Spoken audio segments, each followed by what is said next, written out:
So everybody, today we have modern physics lecture 3, third lecture है ना, and we are going to continue with photoelectric effect. We are going to continue with photoelectric effect.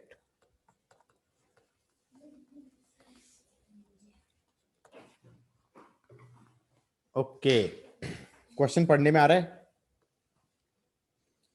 A sphere of work function 4.6 electron volt is suspended in a vacuum chamber by an insulating thread. Ultraviolet light of wavelength 0.2 micrometer strike on the sphere. The maximum electric potential of the sphere will be. Maximum electric potential of the sphere will be. भाई देखो, इसमें logic ये बना रहा है कि ये कह रहा है कि ये कोई स्फीयर है, ये कोई स्फीयर है, इसके ऊपर लाइट आके गिरी, इसके ऊपर लाइट आके गिरी, गिरी ना, गिरी, चलो ठीक है. अब इस लाइट का वेवलेंथ है 0.2 micrometre, 0.2 micrometre, that is basically 0.2 into 10 की power 4 angstrom, that is 2000 angstrom. इसकी एनर्जी कितनी हो जाएगी? एनर्जी हो जाएगी 12400 डिवाइडेड बाय 2000 इलेक्ट्रॉन वोल्ट. ये हो गया 6.2 इलेक्ट्रॉन वोल्ट. सही है, फोटोन की एनर्जी हो गई 6.2 इलेक्ट्रॉन वोल्ट. और वर्क फंक्शन हो गया, वर्क फंक्शन हो गया 4.6 इलेक्ट्रॉन वोल्ट. इसका मतलब इलेक्ट्रॉन निकल के भागेंगे, इलेक्ट्रॉन निकल के भागेंगे, कुछ कम वेलोसिटी से, कुछ ज्यादा वेलोसिटी से. और कुछ जो इलेक्ट्रॉन निकलेंगे उनकी वेलोसिटी कितनी होगी? 0. एमिशन होगा, एमिशन होगा, क्योंकि फोटोन की energy is greater than work function. Photon की energy is greater than work function. Shivansh बेटा समझ में आ रहा है? पक्का? इसमें तो कोई डाउट नहीं है ना जो अब तक मैंने बोला? अरे है तो बोल दो यार, है या नहीं है? No sir. मैंने शिवांश से पूछा था, उस इडियट ने तो रिप्लाई किया नहीं. नहीं है सर, नहीं है, बोल तो दिया. अच्छा ठीक है, तो इसका मतलब फोटोन निकल के भाग रहे हैं. अब देखो पूछा क्या इसने, इसने कहा है maximum potential of the sphere कितना होगा, maximum potential of the sphere कितना होगा. इसके ऊपर क्या स्टोरी बनेगी, सोच रहा हूं मैं, इस पे स्टोरी क्या बनेगी. इस पे स्टोरी ये बनेगी, स्टोरी बनाएंगे पहले तो कि ऐसा पोटेंशियल का मतलब क्या हुआ. मैं ये कहूंगा कि ये कंडक्टिंग स्फीयर था, ये कंडक्टिंग स्फीयर था, इससे इलेक्ट्रॉन निकल के भागा.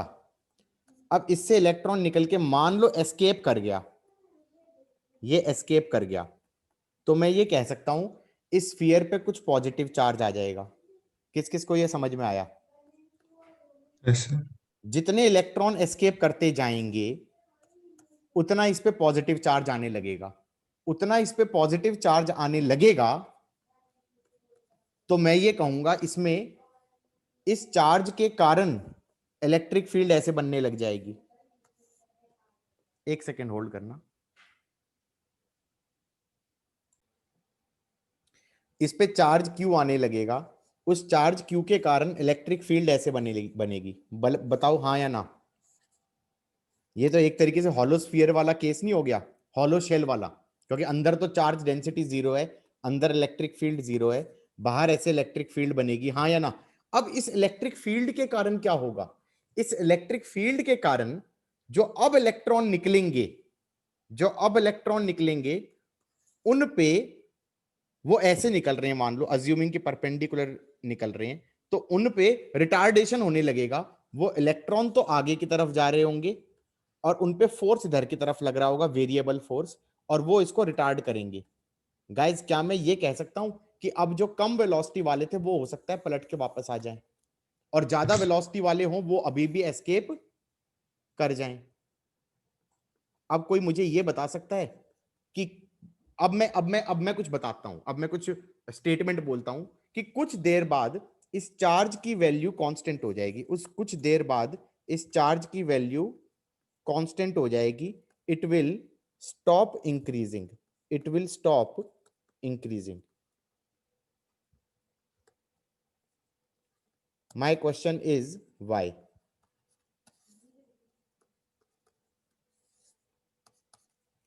मैं कहूंगा जब तक इलेक्ट्रॉन, कोई ना कोई इलेक्ट्रॉन एस्केप करता रहेगा तब तक तो ये चार्ज की वैल्यू बढ़ती रहेगी।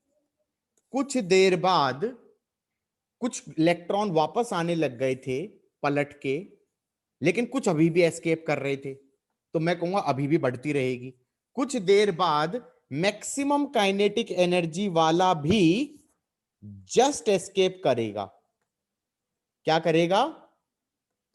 जस्ट एस्केप करेगा। ऐसा अगर एक भी अब एस्केप कर गया तो चार्ज की वैल्यू थोड़ी सी बढ़ जाएगी, और जैसे ही थोड़ी सी बढ़ जाएगी तो मैक्सिमम काइनेटिक एनर्जी वाला भी एस्केप करना बंद हो जाएगा। तो मैं ये कह सकता हूं कि चार्ज की वैल्यू बढ़ते बढ़ते अब रुक जाएगी। किस किस को ये बात समझ में आई है? Yes, sir. Yes, sir.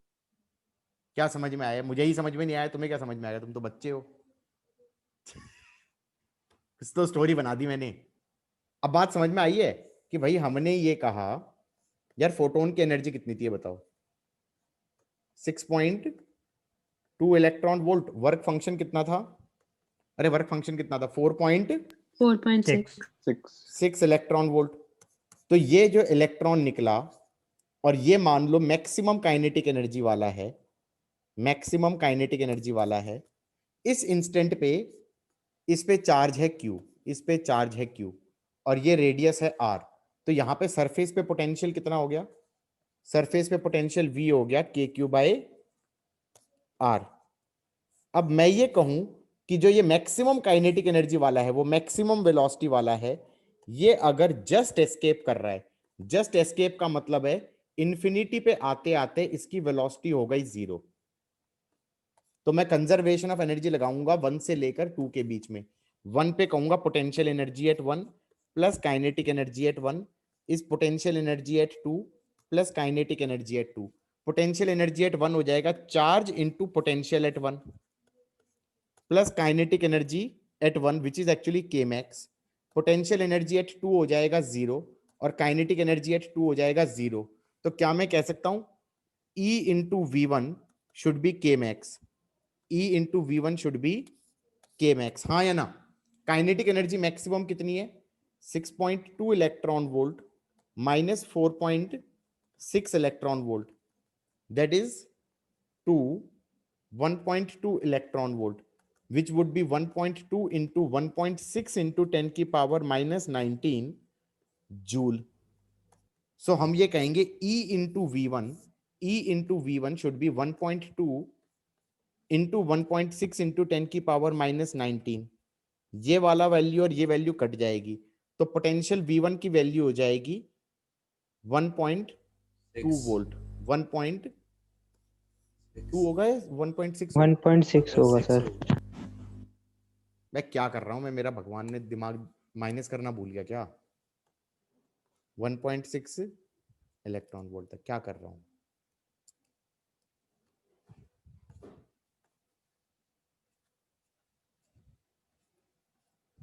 मतलब 12 years of teaching and IIT Kanpur, and for God's sake I can't even subtract two numbers, and to top it off my computer has hanged. ठीक है गाइस, हद है। ये क्या लिख दिया मैंने? 1.6 वोल्ट। सो अब ये लॉजिक समझ में आया कि अब अगर ये 1.6 वोल्ट जिस इंस्टेंट पे पोटेंशियल था उसके बाद एक इलेक्ट्रॉन भी एस्केप कर गया, तो जो चार्ज था इस पे Q वो हल्का सा बढ़ जाएगा, उसमें डेल्टा डेल्टा डेल्टा पॉजिटिव का चेंज आ जाएगा। तो इसका मतलब अगली बार मैक्सिमम काइनेटिक एनर्जी वाला इंफिनिटी से पहले ही रुक जाएगा और ये भी वापस आ जाएगा। तो क्या मैं इफेक्टिवली कह सकता हूं चार्ज की वैल्यू अब कांस्टेंट हो जाएगी? किस किस को अब समझ में आ गया है कि मैं क्या बोलना चाह रहा था? या बेटा समझ में आया है? हेलो सर वो हिया के वहाँ पे बहुत नॉइज हो रही है तो बोल अच्छा, नहीं ओ पाएगी। ठीक है, तुम्हें समझ में आया है नंदिनी? Yes sir. पक्का ना? कोई दिक्कत तो नहीं आ गई इसमें? नहीं सर। ठीक है, गुड। लिख लिया? नहीं सर। अच्छा, अब इस क्वेश्चन के अंदर ये तो क्वेश्चन था जो पूछा गया था, ये तो क्वेश्चन था जो पूछा गया था। क्वेश्चन में क्या पूछा गया था? इसे पूछा गया था maximum potential of the sphere will be 1.6 volt. That is what was asked. अब मैं इस क्वेश्चन को थोड़ा सा ना अलग ही लेवल पे लेके जाता हूं। मान लो मैंने कहा कि सपोज ये स्फीयर था, इसका रेडियस आर दे दिया, इसका रेडियस आर दे दिया, तो वो चार्ज क्यू भी पूछ सकते थे कि वो ये कह सकते हैं के Q by R, basically 9 into 10⁻9 into Q by R, R की वैल्यू दी हुई है, should be equal to 1.6 volt. तो मतलब not only they might ask कि what can be the final maximum potential, ये भी पूछ सकते हैं what can be the maximum charge. They can also ask what can be the maximum charge. हाँ या ना? दूसरी चीज, अब मैं क्वेश्चन बना रहा हूं कि मान लो इंटेंसिटी दे दी भैया, पैरेलल रेज आके गिर रही हैं। क्या आके गिर रही हैं? पैरेलल रेज आके गिर रही हैं, जिनकी इंटेंसिटी दी हुई है आई, और फिर एरिया ऑफ क्रॉस सेक्शन दे दिया। हम कहेंगे I into projected area, this projected area, तो I into pi are square. Can I say that will be energy per second falling on this sphere, energy per second. इससे निकाल देंगे number of photons per second into energy of one photon. Energy of one photon will be 12400 upon 2000 into 1.6 into 10 की power minus 19। बोलो हाँ। इससे निकल गया हमारे पास number of photons per second. Number of photons per second को multiply कर दूंगा एफिशिएंसी से, तो उससे आ जाएगा नंबर ऑफ इलेक्ट्रॉन्स पर सेकेंड। अब ये इलेक्ट्रॉन्स पर सेकंड क्या आ गए? जो निकल रहे हैं, इजेक्ट हो रहे हैं, जो कि इजेक्ट हो रहे हैं। हाँ या ना? बात समझ में आ रही है? जो कि, अरे कुछ ना समझ रहे तुम लोग। आ रहा है समझ में क्या? हाँ सर, हाँ सर। कि इलेक्ट्रॉन पर हाँ सेकंड निकल, अब मुझे पता है कि जितने निकलते हैं सारे एस्केप नहीं करते, क्योंकि जैसे ही स्टार्टिंग वाले निकलेंगे तो कुछ चार्ज आ जाएगा, और कुछ चार्ज आ जाएगा तो फील्ड बन जाएगी। तो कुछ कमजोर वाले, कम वेलोसिटी वाले हैं, वो पहले ही वापस आने लग गए, कुछ अभी भी निकल रहे हैं, एस्केप कर रहे हैं। फिर ज्यादा वेलोसिटी वाले भी वापस आने लग गए। फिर मैक्सिमम काइनेटिक एनर्जी वाला जस्ट एस्केप किया, तो फिर उसके बाद वो भी वापस आने लग गया। तो सारे थोड़ी निकल पा रहे थे, जो निकल के एस्केप कर रहे थे। लेकिन मैंने अब क्वेश्चन में लिखा कि मानो मानो जो निकले वो बह गए, मानो जो निकले वो बह गए, तो क्वेश्चन में वो ये पूछ सकता है कि कितने टाइम के बाद ये फाइनल चार्ज अटेन होगा। कैसे निकालेंगे? I into pi are square is equal to number of photons per second into energy of one photon. ठीक है, यहां तक number of photon per second निकाल लिया, उसको मल्टीप्लाई कर दिया हमने एफिशिएंसी से, उससे आ जाएगा इलेक्ट्रॉन्स पर सेकेंड एस्केपिंग, इलेक्ट्रॉन्स पर सेकेंड एस्केपिंग नहीं, एमिटेड, एमिटेड। लेकिन हम अज्यूम कर रहे हैं जो एमिट हुआ वो एस्केप हुआ। इसको मल्टीप्लाई कर दूंगा टाइम टी से, और उसको मल्टीप्लाई कर दूंगा 1.6 इंटू 10 की पावर माइनस 19 से। तो क्या मैं ये कह सकता हूं this is charge, charge emitted in time T, उसको इक्वेट कर दूंगा क्यू से। क्यू चार्ज यहां पे निकाल चुका था मैं, के क्यू बाय आर इज 1.6 से। तो इससे क्या आ जाएगा? तुम टाइम निकाल सकते हो when final charge is attend, when final charge is attend. किस किस को ये बात हजम हुई है? हाँ या ना? कुछ हजम नहीं हुआ। क्या हो गया गाइज? आ गया समझ से। कर रहा हूं गाइज, ये क्वेश्चन है 1995 में आया था, जेई सब्जेक्टिव क्वेश्चन है। क्या कह रहे हैं? अच्छा पहले तो ये पता है कि मान लो पावर पी होती है, पावर पी होती है, तो आर डिस्टेंस पे इंटेंसिटी कितनी होती है? Power upon 4 pi are square. सही है। अब यही कह रहा है, in a photoelectric effect setup a point source of light of power 3.2 into 10 की पावर -3 होगा watt emits monoenergetic photons of energy 5 electron volt. ठीक है। The source is located at distance of 0.8 metre from the center of a stationary metallic sphere of work function ये sphere हो गया, इसके centre से 8.8 metre पे है, इसका वर्क फंक्शन है 3 इलेक्ट्रॉन वोल्ट, 3 इलेक्ट्रॉन वोल्ट, और इसका रेडियस है 8 इंटू 10 की पावर -3 मीटर। तो क्या मैं ये कह सकता हूं यहां पर इंटेंसिटी कितनी हो गई? इंटेंसिटी हो गई P upon 4 pi are square, और यहां पर ये मान लेना ये जो ये वाला रेडियस है कैपिटल आर, ये बहुत बहुत छोटा है, स्मॉल आर से दिया भी हुआ है। तो यहां पे जो रेज आ रही थी वो ऐसे आ रही थी, उनको लिटरली क्या मान लोगे? ऑलमोस्ट पैरेलल रेज मान लोगे। किस किस को ये बात समझ में आ रही है? इसको पैरेलल रेज मान लेना यहां पर, और पैरेलल रेज मान लेना तो इफेक्टिव एरिया कौन सा हो जाएगा? प्रोजेक्टेड एरिया ये वाला पाई आर स्क्वायर। तो क्या मैं ये कह सकता हूं यार, ये क्वेश्चन सीरियसली वही नहीं हो गया जो मैंने अभी अभी प्रोजेक्ट किया था कि पिछले क्वेश्चन के अंदर ये करना, वो टाइम वगैरह पूछेगा। P upon 4 pi are square into pi capital R square, this is energy per second, this is energy per second falling on this sphere. This should be number of photons per second into energy of one photon. In energy of one photon हो जाएगी 12400 upon, अबे already दिया हुआ था, मैं पागल हो गया हूं क्या? वेवलेंथ थोड़ी दी है, 5 इलेक्ट्रॉन वोल्ट दिया है, 5 इंटू 1.6 इंटू 10 की पावर -19 जूल। बोलो हाँ, किस किस को ये समझ में आया है? Yes sir. अब इसका इससे आगे number of photons per second. ठीक है, calculate the number of photons emitted पर सेकंड बोला है इसने, तो मैंने तो अच्छा इलेक्ट्रॉन्स एमिटेड बोला है, तो मैंने कहा यहां से निकाल लिया number of photons per second. Number of photons per second को मल्टीप्लाई कर दो एफिशिएंसी से, यह आ जाएगा नंबर ऑफ इलेक्ट्रॉन्स पर सेकंड। एफिशिएंसी कितना दिया है भाई?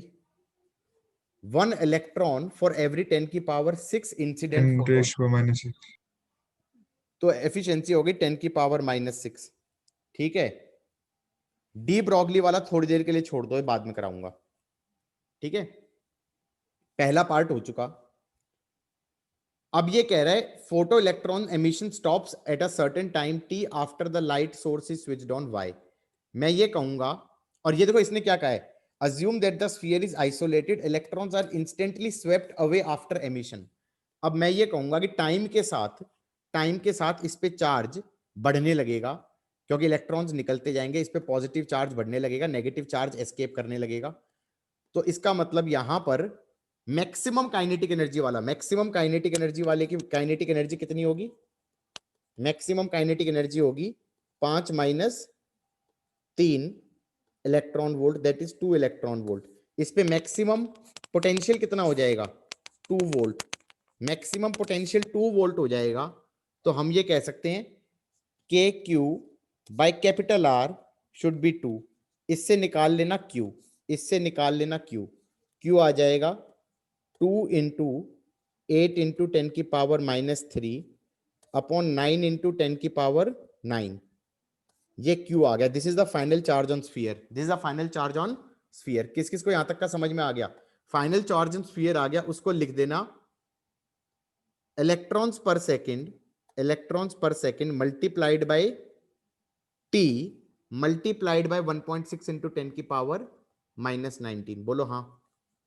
अरे भाई यही तो होगा यार, टोटल चार्ज इतना आना चाहिए, इलेक्ट्रॉन पर सेकंड इतने निकले, टाइम टी में इतने इलेक्ट्रॉन निकल गए, वो तो इलेक्ट्रॉन हुआ ना, चार्ज थोड़ी हो गया। तो फिर चार्ज से मल्टीप्लाई कर दिया इलेक्ट्रॉन के चार्ज से, तो टाइम टी में इतना चार्ज निकल गया। वो किसके बराबर हो जाना चाहिए? क्यू के बराबर हो जाना चाहिए। तो हम ये कहेंगे इतने टाइम में this would be the final charge attend. किस किस को ये समझ में आया है? ए पार्ट भी हो गया, सी भी हो गया, डी भी हो गया। डी ब्रॉगली वाला नहीं कराया मैंने, वो भी करा दूंगा, ठीक है? Everybody got it? Yes, sir. Yes, sir. क्या हुआ? मैंने थोड़ी देर एक क्वेश्चन पहले ही प्रोजेक्ट किया था कि ऐसा क्वेश्चन बन सकता है, हाँ या ना? Yes, sir. फिर मेरी भविष्यवाणी सच हो गई। सही है, आगे बढ़े। एक मिनट करो गाइस, कभी कभी क्वेश्चन में ना मजे लेने चाहिए, जैसे इस क्वेश्चन वाले ने मजे लिए। इस क्वेश्चन वाले ने कहा कि assume wave picture of radiation. Particle nature और वेव नेचर में क्या फर्क था? हम ये मानते थे एनर्जी आती है टुकड़ों में, एनर्जी आती है टुकड़ों में, ये टुकड़े का नाम है फोटोन, और इस फोटोन से इलेक्ट्रॉन निकलेगा, और एक फोटोन से मैक्सिमम एक इलेक्ट्रॉन निकल सकता है, और या तो वो फोटोन उस इलेक्ट्रॉन को निकाल दे या ना निकाले, हाँ या ना? वेव नेचर क्या कहती है? एनर्जी आती है कंटिन्यूअसली, तो वर्क फंक्शन इलेक्ट्रॉन का कुछ भी हो वो निकलेगा, वो कुछ देर बाद निकल जाएगा। बात समझ में आई या नहीं आई? मान लो एनर्जी कंटिन्यूअसली आ रही है 1 इलेक्ट्रॉन वोल्ट पर सेकंड से, और वर्क फंक्शन है 10 इलेक्ट्रॉन वोल्ट, तो एमिशन कितनी देर बाद हो जाएगा? कितनी देर बाद हो जाएगा? 10 सेकंड बाद हो जाएगा। M I right guys? नहीं समझे? अरे पिछली क्लास के अंदर ही बकवास करी थी हमने, सब भूल भाल गए हो क्या? आ गया समझ। आ गया Yes, ना? sir. आ गया. अब ये कह रहा है लाइट ऑफ इंटेंसिटी इतना, फॉल ऑन सरफेस एरिया इतना। तो भाई हमने कहा कि ये सरफेस है, और ये सरफेस है 2 इंटू 10 की पावर -4 मीटर स्क्वायर। चलो हाँ, इसके ऊपर लाइट गिरी, लाइट की इंटेंसिटी है 10 की पावर -5 वॉट पर मीटर स्क्वायर। तो मैं ये कह सकता हूँ इंटेंसिटी इंटू एरिया, ये हो जाएगा 2 इंटू 10 की पावर -9 वॉट, या फिर इतना जूल्स पर सेकंड। इतने जूल पर सेकंड गिर रहे हैं, मान लिया। इसके ऊपर assuming the top 5 layers of sodium absorb the incident energy. अकेली इसने नहीं खाई, ये एनर्जी खाई इस लेयर ने भी, इस लेयर ने भी, इस लेयर ने भी, इस लेयर ने भी, 5 लेयर्स ने खाई। चलो भाई, और इसने देखो जानबूझ वर्क फंक्शन दिया है, ये इस लाइट की एनर्जी नहीं दी, लाइट की एनर्जी नहीं दी, फोटोन की एनर्जी नहीं दी, क्योंकि ये कह रहा है वेव पिक्चर मान के करना है, तो निकली तो गई। इसने कहा work function is 2 electron volt, work function is 2 electron volt.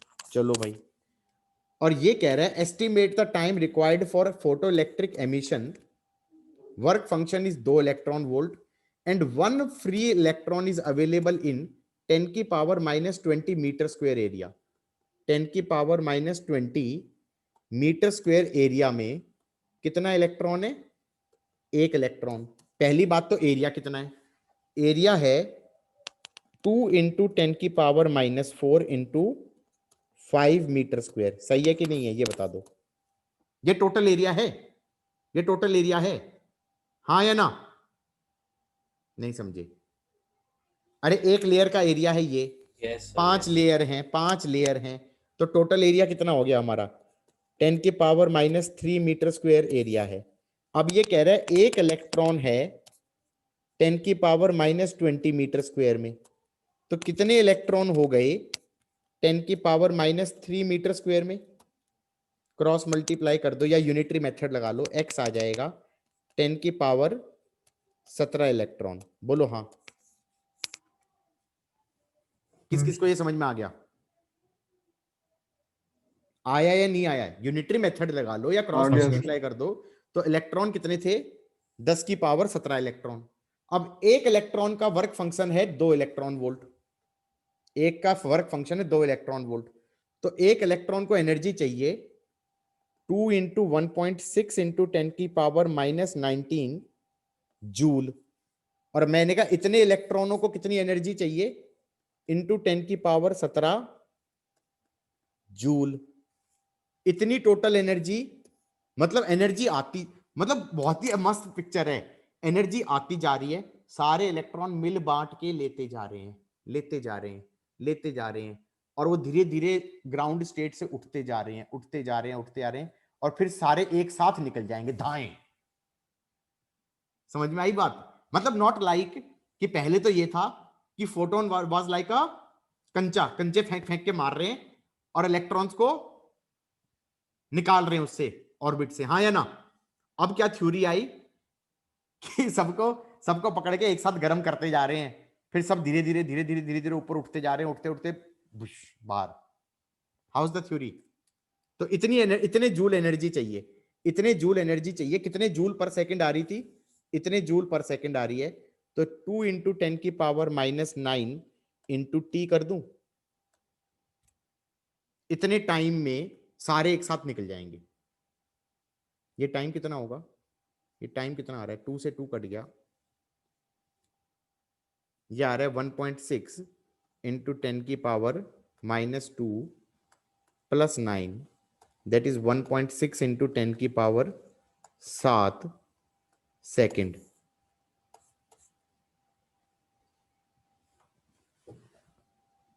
ओ, और फिर इस टाइम को डिवाइड कर दूं तो ये हो जाएगा 1.6 इंटू 10 की पावर 7 डिवाइडेड बाय 86400, इतना दिन।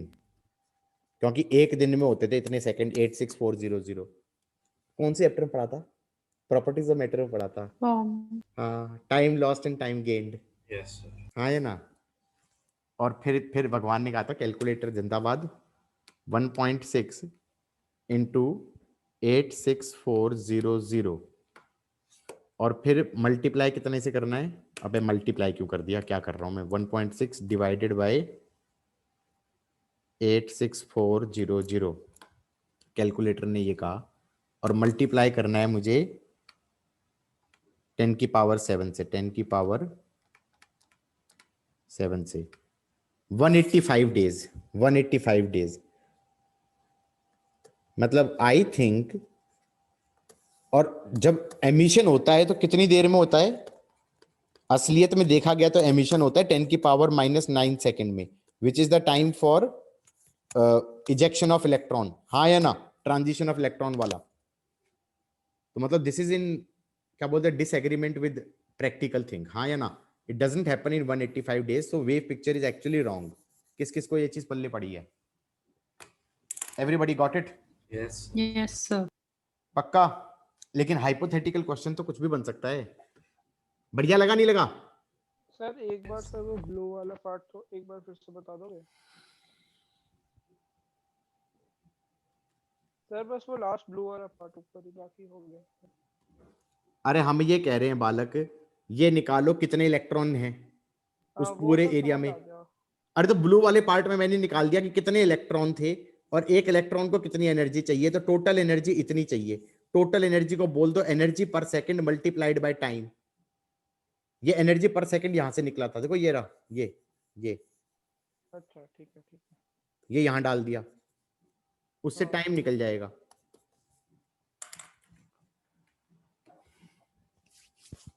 भैया ऐसे ना करा करो कि पूरी रामायण खत्म हो गई और कुंती कौन थी, वो थी भी नहीं वो रामायण में।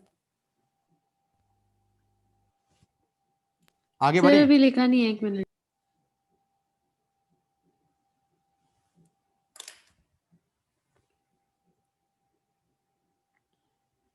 आगे बढ़े, चलो लिखो लिखो लिखो, मैं भी चाय लेके आता हूं। Guys, new topic.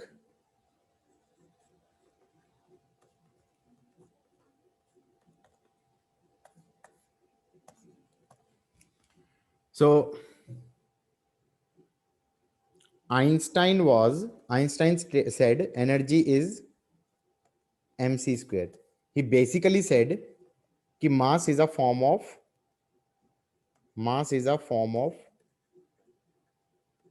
energy. Mass is like a condensed form of energy. Mass is like a condensed form of, देखो मेरा बिल्कुल एम नहीं है तुम लोगों को बहुत कुछ पढ़ाने का इसमें, ठीक है, जस्ट समझ लो कि इसका मतलब क्या है। E इज mc स्क्वायर का मतलब है अगर मास m है और उसको मैं एनर्जी में कन्वर्ट करूं तो कितनी एनर्जी बनेगी, m इंटू सी स्क्वायर। मतलब मान लो मैंने 70 किलो मास लिया, 70 किलो मास लिया और उसका एनर्जी में कन्वर्ट कर दिया, तो कितनी एनर्जी प्रोड्यूस हो जाएगी। तुम ये कहो कि उसको उस 70 किलो को जला दिया, नो, खत्म कर दिया। खत्म का मतलब है एटम नहीं बचा, न्यूट्रॉन भी नहीं बचा, प्रोटॉन भी नहीं बचा, इलेक्ट्रॉन भी नहीं बचा, मास खत्म। तो कितनी एनर्जी प्रोड्यूस हो जाएगी, 70 इंटू 3 इंटू 10 की पावर 8 का स्क्वायर जूल। किस किस को ये चीज समझ में आई है। उसने बेसिकली ये कहा कि matter and energy is interchangeable, तो that is the whole idea of atom bomb. बात समझ में आ रही है, नहीं आ रही है, कि बेसिकली तुम्हारे जो न्यूक्लियर रिएक्शंस होती हैं उसमें रिएक्टेंट और प्रोडक्ट के बीच में मास डिफेक्ट आ जाता है, और जो मास डिफेक्ट आता है वो एनर्जी में बन के निकल गया। तो मैं तो सिर्फ ये बोल रहा हूं कि E equal to mc square उसने बोला, 1900 के आसपास बोला E equal to mc square. बात समझ में आई या नहीं आई एवरीबॉडी? Yes, sir. चलो यहां पर कुछ कुछ बातें करेंगे हम इस चीज को लेके, ठीक है। So energy is mc square. अब किसी ने बैठ के ये फॉर्मूला लगा दिया फोटोन पे, hc बाय लैम्डा, तो लैम्डा हो गया h बाय mc। किस किस को बात समझ में आई? बात समझ में आई या नहीं आई? किसी ने ये फॉर्मूला जाके किस पे लगा दिया, E equal to mc square को लगा दिया फोटोन पे। फोटोन की एनर्जी कितनी होती थी, hc बाय लैम्डा, तो हमने कहा mc square is hc by lambda, तो लैम्डा हो गया h बाय mc। ये तो हुई आइंस्टाइन की बात, ये तो हुई आइंस्टाइन की बात बोलो हाँ।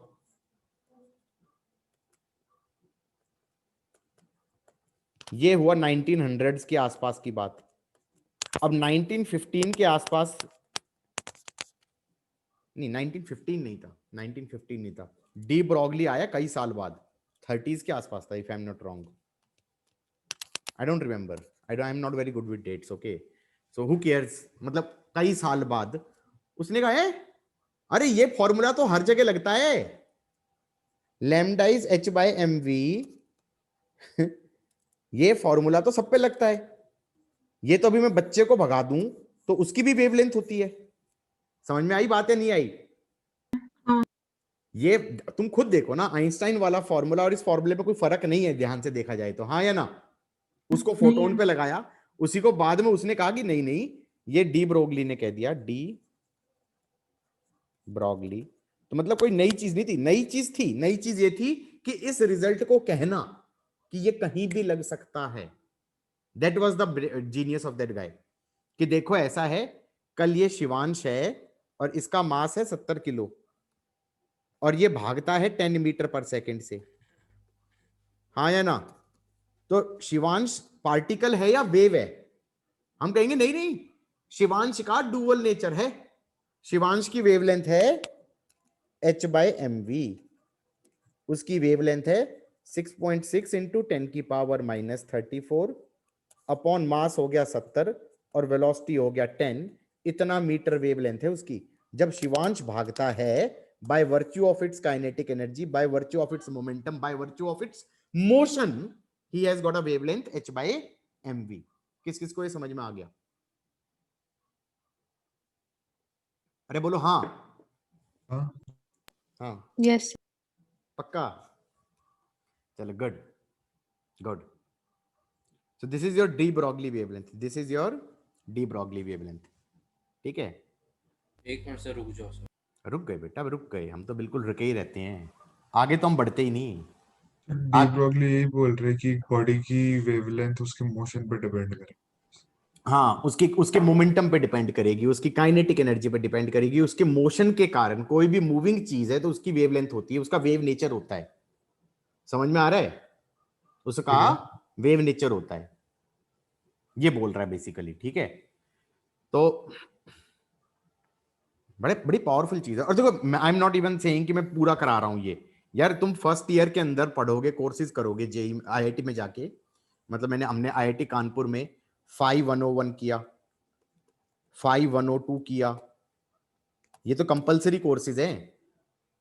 केम 101 किया, केम 102 किया. 102 था भी या नहीं था, याद नहीं आ रहा. तो पॉइंट इज, उस सब के अंदर थोड़ा थोड़ा पार्ट मॉडर्न फिजिक्स का हर एक में आता रहता है. तो मैं कोई ये जो चैप्टर करा रहा हूं तुम्हें मॉडर्न फिजिक्स, इसका एम बिल्कुल ये नहीं है कि तुम्हें मैं 4 कोर्सेज के अंदर जितना भी मॉडर्न फिजिक्स आया सारा करा दूं. बिल्कुल ये एम नहीं है. बस जितना करा रहा हूं ना, उसको उसी भावना से समझ के कर देना. क्वेश्चन तुम्हारे निकल जाएंगे. और जितना जितना मैं समझा रहा हूं उतना ही समझना, ज्यादा उसके अंदर खुदाइयां करने मत बैठ जाना. ठीक है? क्या नहीं करना है? क्या नहीं करना है? अरे मॉडर्न फिजिक्स में खुदाइयां नहीं करनी है. सर ये चीज अभी भी है क्या? क्या कंपल्सरी कोर्सेज वाला? क्या चीज? कंपल्सरी कोर्सेज जो आप कह रहे हो? हाँ, कंपलसरी कोर्सेज होते हैं हर आईआईटी में, एनएसआईटी में, एनएसयूटी में, डीटीयू में. फर्स्ट ईयर और सेकंड ईयर के अंदर, फर्स्ट ईयर के का तो मोर और लेस सारा सबका, सारे ब्रांचेस का सिलेबस सेम होता है. ठीक है? वो सेकंड ईयर से बाइफ्रिकेशन होता है. तभी तो कहते हैं फर्स्ट ईयर के बाद ब्रांच चेंज करने का ऑप्शन, अगर तुम्हारी सीजी अच्छी आ जाए तो तुम ब्रांच चेंज कर सकते हो.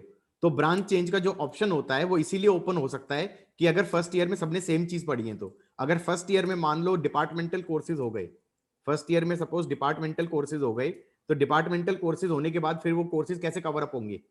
हाँ या ना? तो फर्स्ट ईयर में सबके कॉमन कोर्सेज होते हैं. तो फिजिक्स के भी कोर्स होते हैं. जैसे मुझे ये याद आ रहा है, आईआईटी के अंदर, इनफैक्ट मैं तो एक साल उसमें भी था ना, डीटीयू में. तो डीटीयू में भी और आईआईटी में भी, जैसे फर्स्ट सेम के अंदर हमारे फिजिक्स का एक कोर्स था, केम का एक कोर्स था, मैथ का एक कोर्स था, इंजीनियरिंग ड्राइंग का एक कोर्स था, इंजीनियरिंग ड्राइंग का एक कोर्स था. आर्किटेक्ट वालों का जैसा? हाँ हाँ, नहीं सबके लिए कंपलसरी था. ये यार कैसे इंजीनियर बन रहे हो अगर तुम्हें इंजीनियरिंग ड्राइंग भी नहीं आता? किसी भी तुम उस डिपार्टमेंट में हो, इंजीनियरिंग ड्राइंग तो आना ही चाहिए. डिजाइन वाला ना? हाँ. मैन्युफैक्चरिंग प्रोसेस का एक कोर्स था, मैन्युफैक्चरिंग प्रोसेस का एक कोर्स था. और जैसे सेकंड सेमेस्टर में फिजिक्स का एक और कोर्स था. तो टोटल फर्स्ट ईयर में फिजिक्स के 2 थे, केमिस्ट्री के आई थिंक 2 थे, मैथ के तो 2 थे ही थे. एक इंजीनियरिंग ड्राइंग था, एक मैन्युफैक्चरिंग प्रोसेस था, एक आई थिंक जावा या कोई एक प्रोग्रामिंग लैंग्वेज कराते हैं उसका एक कोर्स था. और क्या कोर्स कराते हैं? एक लैब वाले कोर्सेज होते हैं कुछ, कि भाई 11 12th में तो कुछ लैब वैब जाते नहीं है, बच्चे मस्ती मार रहे होते हैं. तो कुछ एक फाई लैब का हो गया, एक केम लैब का हो गया. समझ में आ रही है बात? क्या समझ में आ रहा है? कुछ नहीं आ रहा. एनीवे, हम साइड ट्रैक हो गए, और वो भी रिकॉर्डिंग में. Let's get back to the business. Guys मैं क्या बता रहा था ये बता दो जरा.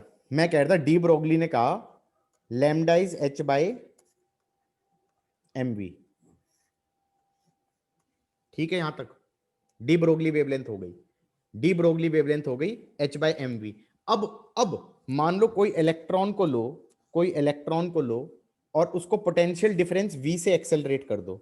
उसको पोटेंशियल डिफरेंस, इलेक्ट्रिक फील्ड नहीं, ऐसे नहीं करनी, ये प्लस लो ये माइनस लो, तो इलेक्ट्रिक फील्ड ऐसे हो जाएगी, इलेक्ट्रिक फील्ड ऐसे हो जाएगी. बोलो हाँ. तो इस पे फोर्स इधर लगेगा, ये ऐसे एक्सेलरेट होगा. यहां पर वेलोसिटी 0 ले लो, यहाँ पे आते आते वेलोसिटी v हो जाएगी, हाँ या ना? ये पोटेंशियल डिफरेंस अगर कैपिटल V था तो हमने कहा kinetic energy is E into v. Everybody got it और नॉट? मान लो पोटेंशियल डिफरेंस V से इसे एक्सेलरेट किया गया तो काइनेटिक एनर्जी क्या हो जाएगी? Charge into potential difference, that should be half mv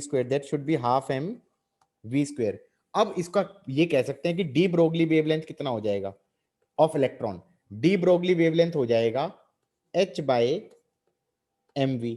क्या मैं कह सकता हूं that will be h upon root 2m, kinetic energy लिख सकता हूं mv को? एवरीबॉडी गॉट इट और हाँ नॉट? Ji sir. अब ये बताओ h by root 2m kinetic energy को लिख सकता हूं E इंटू वी, लिख सकते हैं ना? हाँ, काइनेटिक एनर्जी क्या था यार? Charge into potential difference. किस किस को ये समझ में भी आ रहा है? ये सब सो रहे हैं। हाँ सर। अब यहां पर देखा जाए तो H constant, M constant, E constant, potential difference जिससे एक्सेलरेट किया वही तो क्वेश्चन में बताएगा वो, हाँ या ना? हाँ सर। तो एक काम करना, कांस्टेंट चीजें डाल दो। कांस्टेंट चीजें डाल दोगे 6.6 इंटू 10 की power minus 34 upon under the root of 2, m हो गया 9.1 इंटू 10 की पावर माइनस 31 इंटू 1.6 इंटू 10 की पावर माइनस 19 इंटू v।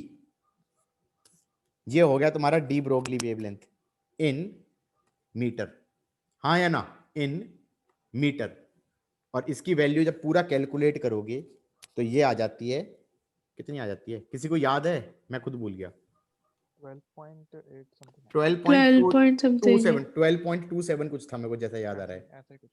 ऐसे ही कुछ होता है ना, उसे रट लेना भाई, क्योंकि जब क्वेश्चन आएगा तो तुम्हें एकदम से यूज करना पड़ेगा, वहां पर बैठ के सॉल्व मत करने बैठ जाना। ये आ जाती है 12.27 इंटू 10 की power minus 10 upon root v metre, और ये बोल सकते हैं हम 12.27 अपॉन रूट v एंजिस्ट्रॉम। किस किस को ये समझ में आ गया? This is D Broglie wavelength of electron when it has been accelerated by potential difference v, when it has been accelerated by potential difference v। so मान लो कल कोई कह दे कि देखो जी एक इलेक्ट्रॉन को हमने एक्सेलरेट किया 2 वोल्ट से किया तो इसकी डी ब्रोगली वेवलेंथ कितनी हो गई? 12.27 अपॉन रूट 2 एंजिस्ट्रॉम। बात समझ में आई या नहीं आई? Everybody got it? अरे हाँ ना में जवाब दो भाई, हो गया ना समझ में? Yes, sir. अब ये बताओ, ये जो क्वेश्चन कराया था थोड़ी देर पहले मैंने, कहाँ गया भाई? वो क्वेश्चन ही गायब हो गया। ये क्वेश्चन रहा।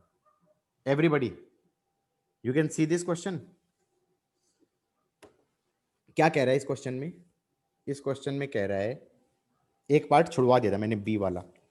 Find the ratio of wavelength of incident light. Incident light कौन सी थी? जिसका एनर्जी था 5 इलेक्ट्रॉन वोल्ट। सो इसकी वेवलेंथ तो हो जाएगी 12400 डिवाइडेड बाय 5 एंजिस्ट्रॉम। गॉट इट और नॉट? अरे बात समझ में आई या नहीं आई? Yes, sir. 12400 divided by lambda in angstrom is energy in electron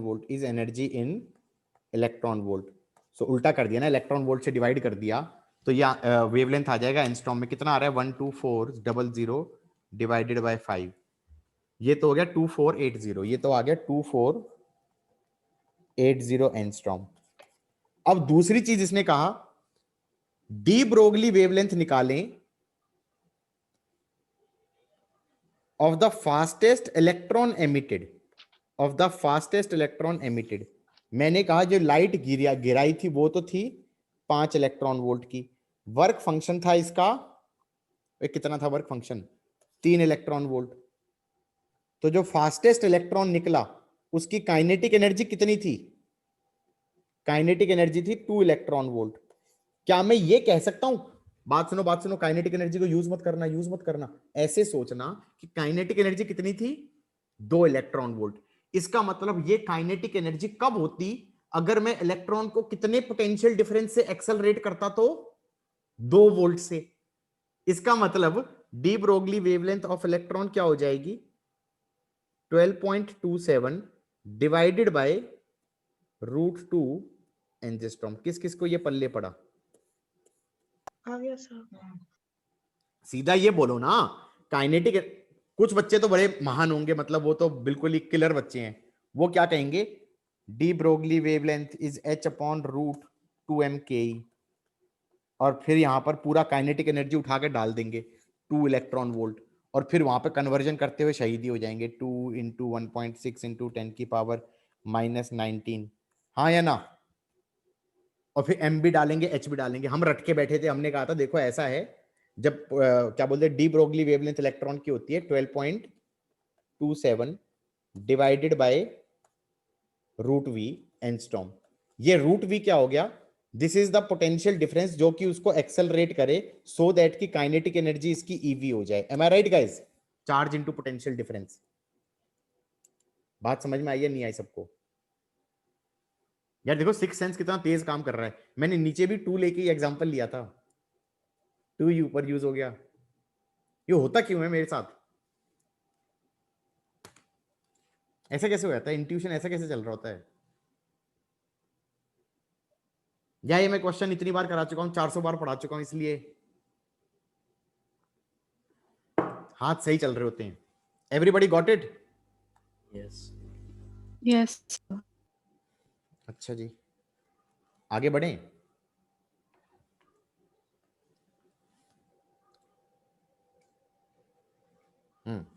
बच्चों एक चीज और बताओ मुझे जरा, किसी को एटॉमिक स्ट्रक्चर याद है? सब भूल भाल गए? सही बताना, या मुझे कराना पड़ जाएगा? बोलो बोलो बोलो। याद है। याद है? तुम्हें ये याद है कि काइनेटिक एनर्जी, टोटल एनर्जी होती थी -13.6 Z² bye n² electron volt. याद है ये चीज? हाँ सर। ये कब कब वैलिड होता था? Single electron electron species. Single electron species, ठीक है। और टोटल एनर्जी का मैग्नीट्यूड ले लूं तो काइनेटिक एनर्जी होती है, काइनेटिक। और टोटल एनर्जी का साइन के साथ डबल ले लूं तो potential energy, which is exactly same as what you used to get in gravitation, satellite motion में। Yes. सही है? अरे यार वो पूरा डेरिवेशन भी सेम ही है, ठीक है, तो चिल रखना, करा दूंगा मैं। हाँ सही याद है। ठीक है, यहां तक का अगर समझ में आ गया। अच्छा याद है? तो मोटू एक क्वेश्चन देता हूं मैं। मान लो लिथियम 2+ है, लिथियम 2+ है, और उसमें इलेक्ट्रॉन ऑर्बिट n = 2 में चक्कर काट रहा है। इस इलेक्ट्रॉन की वेव नेचर होगी, डी ब्रोगली वेवलेंथ निकालो। डी ब्रोगली वेवलेंथ निकालो। और सोच रहा है कि ये क्या हुआ?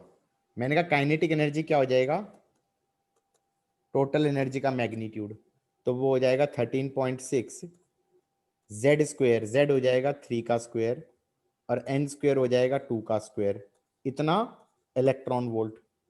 तो इसका मतलब this kinetic energy would be possessed by the electron if it were to be accelerated by इतना पोटेंशियल डिफरेंस। बोलो हाँ, हाँ या ना? तो इसका मतलब डी ब्रोगली वेवलेंथ डायरेक्टली नहीं बोल सकता, 12.27 divided by √13.6 into 3² by 2² angstrom. Done. किस किस को ये चमका है? हाँ सर। पक्का? Yes sir. श्योर? जो गंदी गंदी वैल्यूज होती हैं।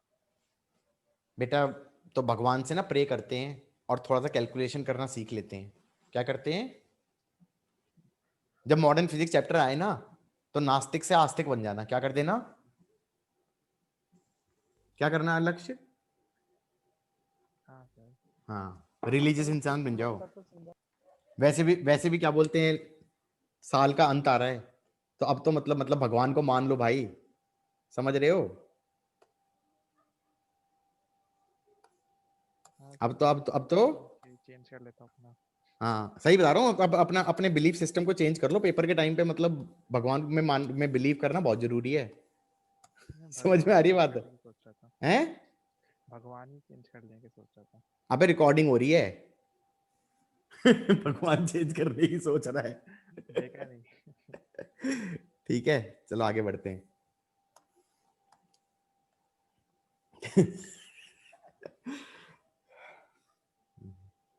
ठीक है, सो क्या क्या बता रहा था मैं? मैं ये कह रहा था यार, सबके लिए थोड़ी रट के बैठोगे। मान लो प्रोटॉन है, मान लो प्रोटॉन है, उसको पोटेंशियल डिफरेंस v से एक्सेलरेट किया, प्रोटॉन को पोटेंशियल डिफरेंस v से एक्सेलरेट किया, तो मैं कहूंगा यार उसकी काइनेटिक चार्ज कितना होता है उसमें, E प्लस, तो E into v is half m v square हो जाएगा, या फिर काइनेटिक एनर्जी हो जाएगी। तो मैं कहूंगा डी ब्रोगली वेवलेंथ क्या हो जाएगी, h upon root 2m EV हो जाएगी।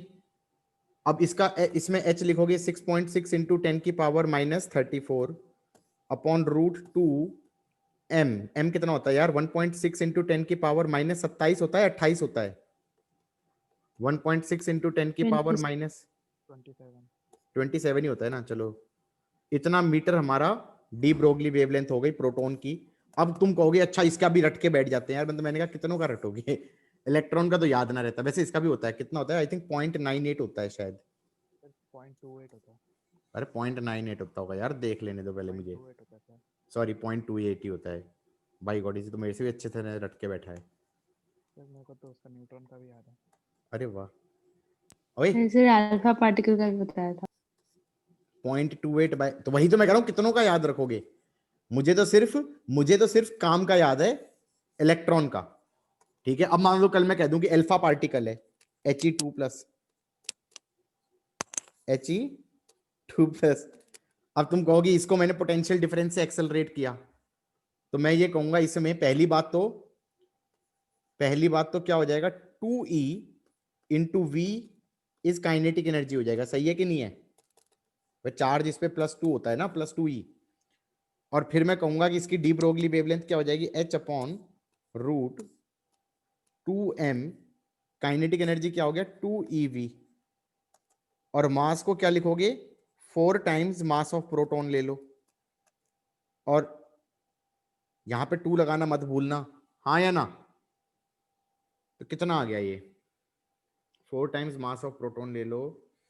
अरे जो उसमें आ रहा था उसमें 2 की जगह उसमें आधे का फैक्टर और आ गया ना, नहीं समझे? नहीं, आधे का नहीं है, 8 का फैक्टर आ गया ना, 8 का फैक्टर आ गया। तो basically lambda of alpha particle would be, जो ये वाला फॉर्मूला था, 0.28 upon root v upon root 8 भी आ जाएगा। बोलो हाँ। Yes sir. कितनों का याद रखें, वही तो मैं कह रहा हूं, मैंने सबका याद नहीं किया हुआ। मैंने सिर्फ कितने का याद किया है, किसका याद किया है? मैंने सिर्फ इलेक्ट्रॉन का याद किया है, मैंने सिर्फ इलेक्ट्रॉन का याद किया है, बाकी सब निकाल लेंगे। Everybody got it? बोलो हाँ, आया है समझ में?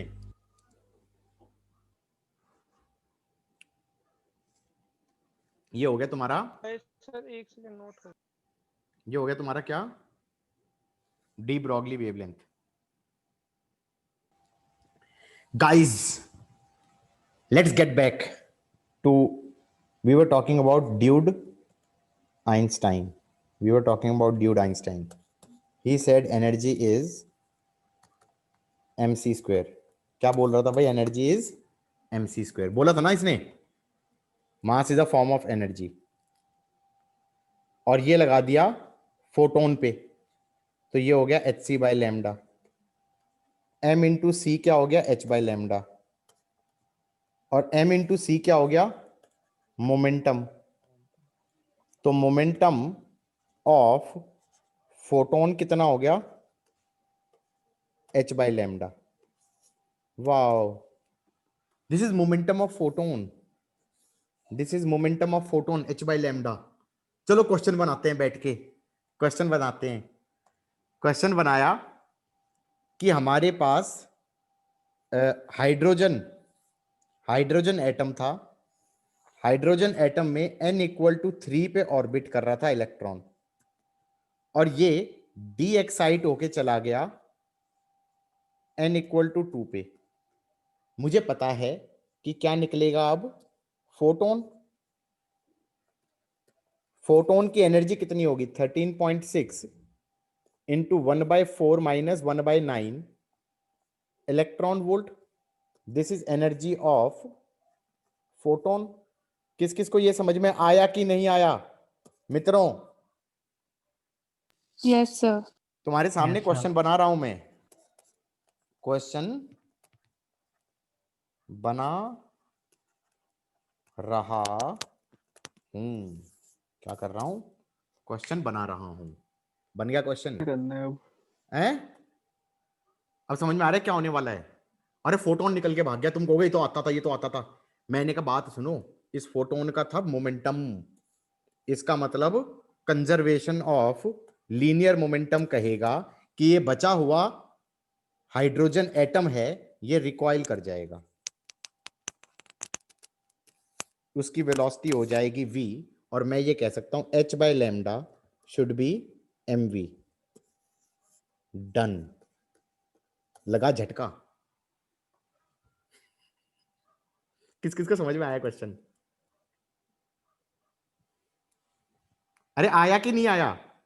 अब तुम कहोगे आंसर कैसे निकलेंगे, निकाल देंगे, आंसर निकालने में तो हम उस्ताद सर हैं एक बेटा। और बार समझा दो। ओ भाई, अब एक नई कहानी आ रही है। समझे नहीं हो तुम? टॉर्च जलाऊंगा, टॉर्च जलाऊंगा, और टॉर्च के अंदर है क्या बोलते हैं, टॉर्च से निकलेगी लाइट, टॉर्च से निकलेगी लाइट, और लाइट के जो फोटोन निकलेंगे उनका है मोमेंटम, और मैं वैक्यूम में बैठा हूंगा और मेरा मास बहुत हल्का है, तो टॉर्च जलाऊंगा तो ऐसे सोचो कि जैसे गोली चला दी, गोली चला दी तो रिकॉइल वेलोसिटी हो जाएगी, मैं उल्टा चला जाऊंगा, गोलियां इधर चली जाएंगी। बात समझ में आई कहानी या नहीं आई है? आ गई सर। क्या समझ में आया? अब तुम कहोगे ये क्वेश्चन मैंने टॉर्च लेके क्यों नहीं किया, मेरा मास बहुत ज्यादा है, समझ में आ रहा है, तो मेरी वेलोसिटी बहुत बहुत छोटी आएगी। लेकिन लॉजिक वही चल रहा है क्या, कि अब एक नए क्वेश्चन बन गए कि लाइट को ये मानो लाइट का मोमेंटम भी होता है, और लाइट का क्योंकि मोमेंटम होता है तो लाइट फेंक के मारेंगे तो चेंज इन मोमेंटम भी आएगा। अब एक नई कहानी चल रही है, टॉपिक धीरे धीरे जाके मैं कहां पे जा रहा हूं, रेडिएशन प्रेशर की तरफ बढ़ रहा हूं। मैं किस टॉपिक की तरफ बढ़ रहा हूं, रेडिएशन प्रेशर की तरफ बढ़ रहा हूं।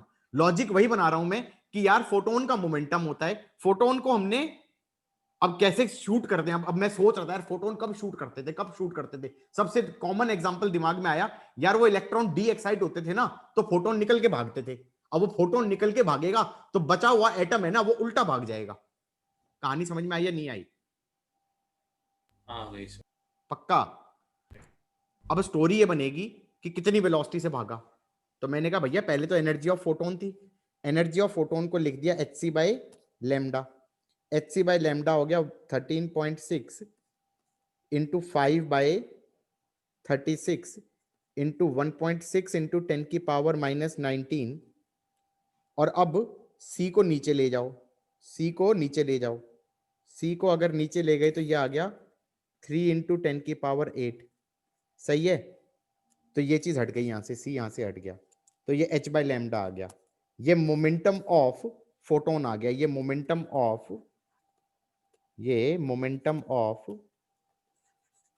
फोटोन आ गया। गॉट इट और not? That should be equal to mass of atom into velocity. अब ये हाइड्रोजन एटम है तो हम ये कहेंगे, ये मान लो यार 1.6 इंटू 10 की पावर -27 ले लो किलो में बनता है। प्रोटॉन ही तो है यार, अनलेस कि तुम ड्यूटेरियम लेके बैठे हो, अनलेस कि तुम, ओए बालक समझ में आया? अरे ऐसे होता है, ऐसे क्वेश्चन गलत कराता हूं मैं। मान लो वो कहता है कि हाइड्रोजन तो है, लेकिन हाइड्रोजन का आइसोटोप है ड्यूटेरियम, तो ड्यूटेरियम का मास 2m नहीं लोगे, एक प्रोटॉन भी होगा एक न्यूट्रॉन भी होगा। ट्रीटियम ले लेता तो 2 न्यूट्रॉन हो गए 1 प्रोटॉन होगा, हाँ या ना? Yes, sir. तो 3 टाइम्स लोगे। बात समझ में आई या नहीं आई? ऐसे क्वेश्चन गलत हो जाते हैं, सब कुछ आते हुए भी गलत हो जाते हैं। आगे बढ़े।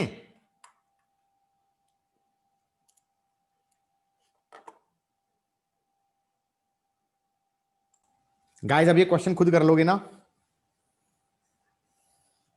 कर लोगे नहीं कर लोगे? यार वो था क्या, इसमें कुछ भी नहीं था। आइसोलेटेड हाइड्रोजन एटम ने फोटोन एमिट कर दिया और ये पक्का n इक्वल टू 2 से 1 का ट्रांजिशन हुआ है, हाँ या ना?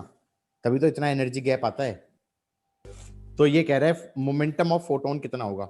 मोमेंटम क्या हो जाएगा, h अपॉन सॉरी इतनी एनर्जी थी, energy is hc by lambda, hc by lambda is 10.2 into 1.6 into 10 की पावर -19, हाँ या ना?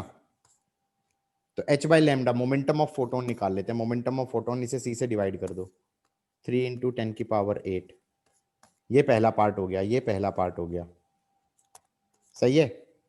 और recoil momentum of atom same होगा, सेम होगा, सही है।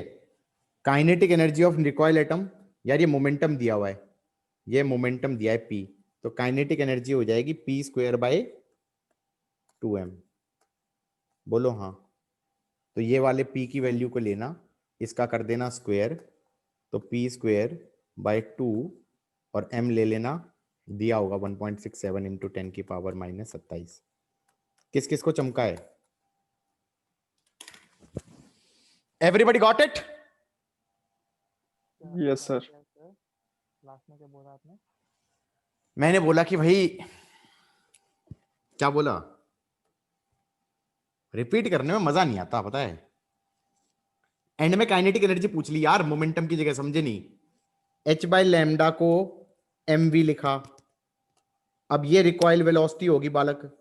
अब इसने ये मोमेंटम पूछा होता तो, और या वेलोसिटी पूछा होता तो अच्छी बात है।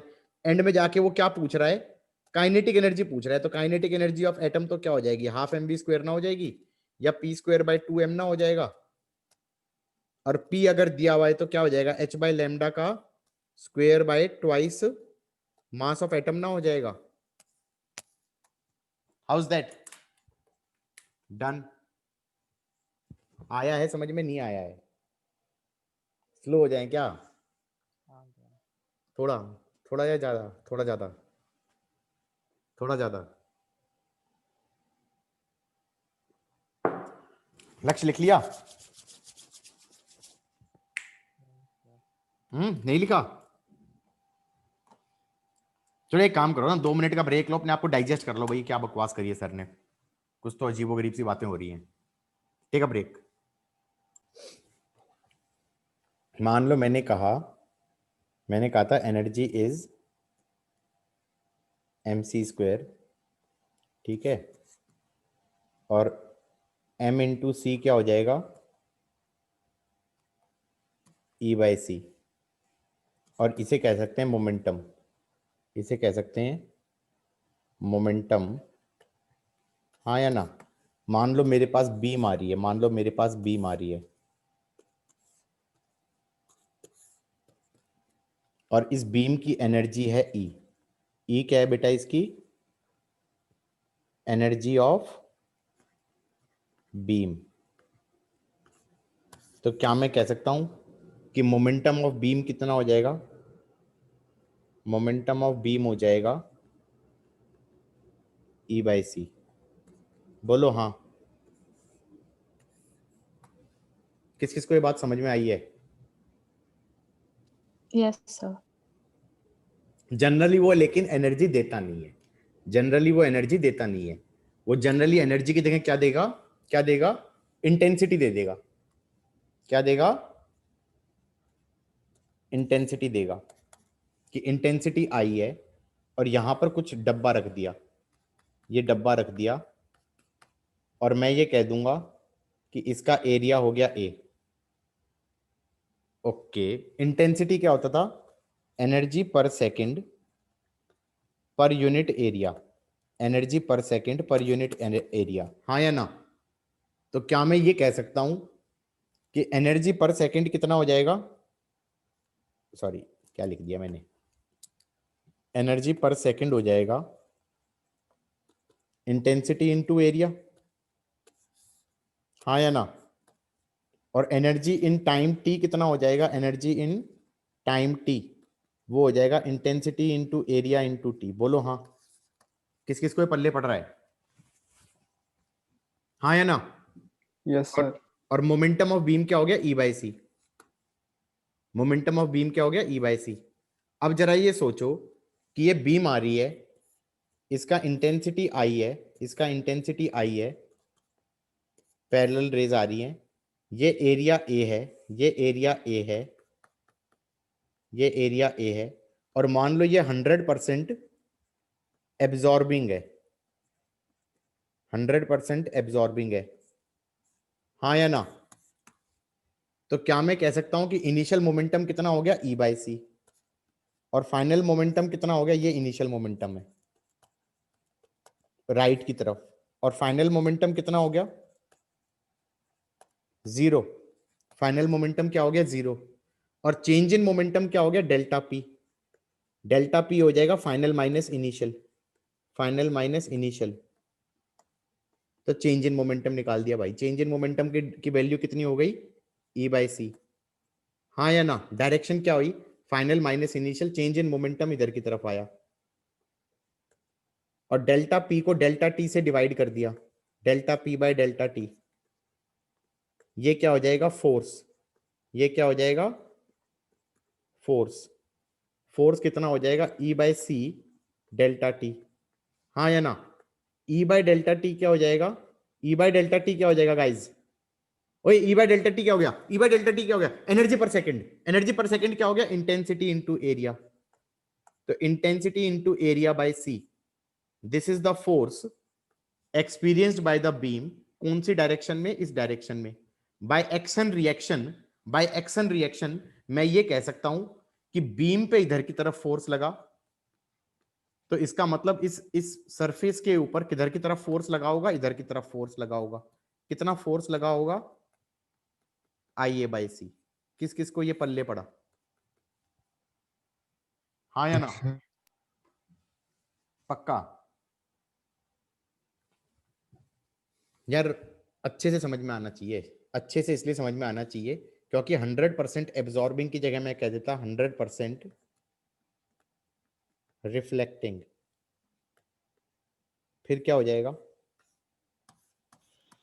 2E/C। बिल्कुल सही, फिर फोर्स हो जाएगा 2IA/C। मतलब समझे कि नहीं समझे, कल ये गलती से ये कह देता कि ये मिरर है, तो मिरर में क्या लगाओगे, 2IA/C, क्या लगाओगे 2IA/C, 2IA/C। हाँ या ना? और फोर्स पर यूनिट एरिया क्या होता है, force per unit area, pressure. Pressure. तो मैं कहूंगा यहां पर इस वाले केस में प्रेशर कितना हो जाएगा, प्रेशर हो जाएगा I/C, force per unit area. और इस केस में प्रेशर कितना हो जाएगा, 2I/C, हाँ या ना?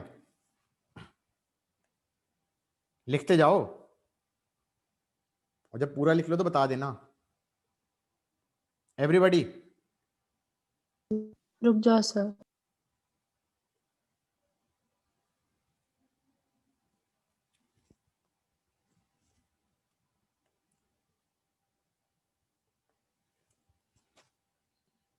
ठीक है, कितना हो गया भाई,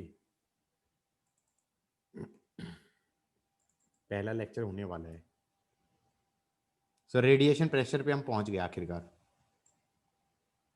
फील आ रही है?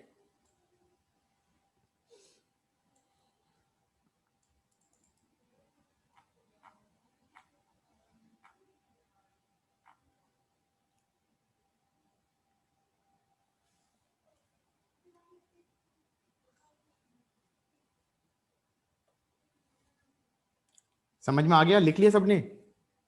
भाई मान लो ऐसे सोचो ना यस। कि भाई हमारे पास ये अर्थ है, और ये इंसान खड़ा है, ठीक है,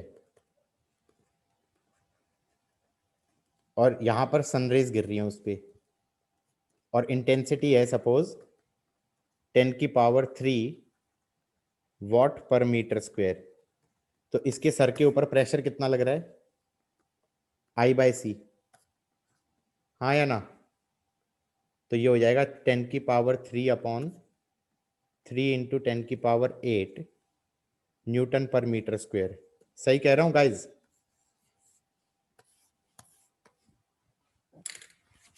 एवरीबडी गॉट इट? अरे धूप में खड़े होते हो प्रेशर लगता है? अरे यार नहीं लगता है, मतलब ये pressure is negligible. Atmospheric pressure 10⁵ है, हाँ या ना? इससे क्या फर्क पड़ेगा 10⁻⁻5 पे, हाँ या ना? कोई फर्क पड़ेगा? लेकिन साइकोलॉजिकली तो लगता है। धूप में खड़े हो, धूप में खड़े हो तो तुम्हें प्रेशर लगता है, नहीं लगता है? लगता है। या फिर मान लो कि इसको मैंने टकला कर दिया, इसके बाल हटा दिए। टकला करने पे क्या हो जाएगा? ये टकला हो गया बिल्कुल, इसका सर चमक गया, इसका सर चमक गया भाई, इसका सर चमक गया, इसका सर चमक गया। रिफ्लेक्शन हो जाएगा सर। रिफ्लेक्शन हो गया, प्रेशर डबल हो गया भाई। Happy with your life. 2I/C हो गया प्रेशर। How is that? इसीलिए टकले लोग परेशान होते हैं। हाँ तो ज्यादा गर्मी नहीं लगती। वैसा और नहीं तो क्या, तभी तो मैं धूप में नहीं निकलता, मेरे ऊपर ज्यादा प्रेशर लगेगा। हो गया?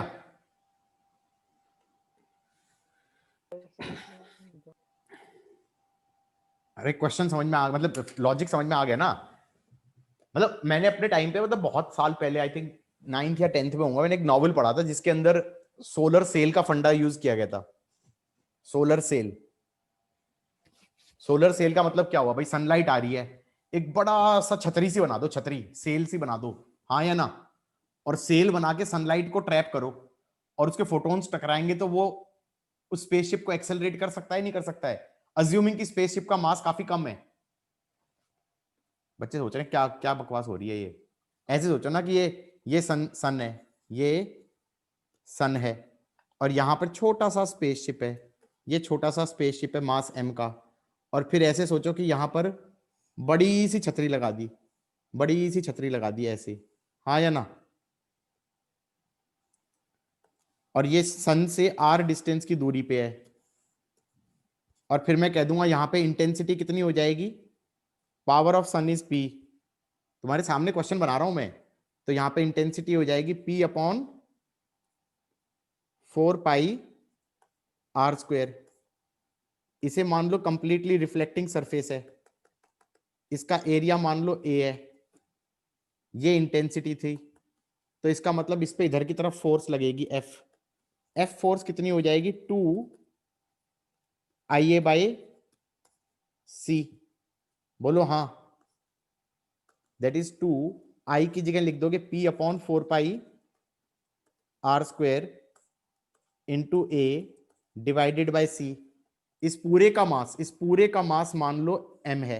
ये जो सेल है ये मान लो मासलेस है, टोटल मास इस स्पेसशिप का ही मास है m। तो क्या मैं कह सकता हूं कि ये जो स्पेसशिप है ये इधर की तरफ एक्सेलरेट कर जाएगा A से, तो F इज इक्वल टू लिख देना ma। So acceleration of spaceship आ गई, एक्सेलरेशन आ गई 2IA/C divided by mass of spaceship. Done. किस किस को समझ में आया गाइज? बढ़िया था?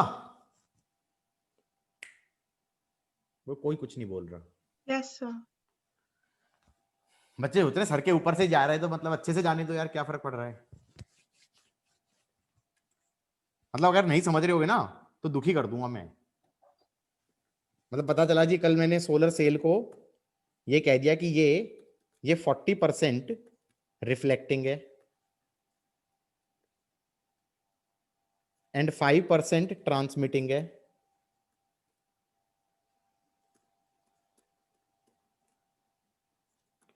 और बचा कितना? 55% एब्जॉर्बिंग है।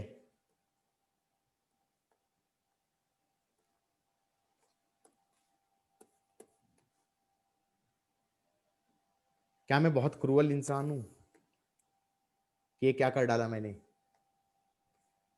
अरे समझ में आ गया नहीं आ गया गाइज? हाँ सर। कि भाई ये इंटेंसिटी आई आ रही थी, हाँ या ना, या एनर्जी ई आ रही थी। इनिशियल मोमेंटम कितना था?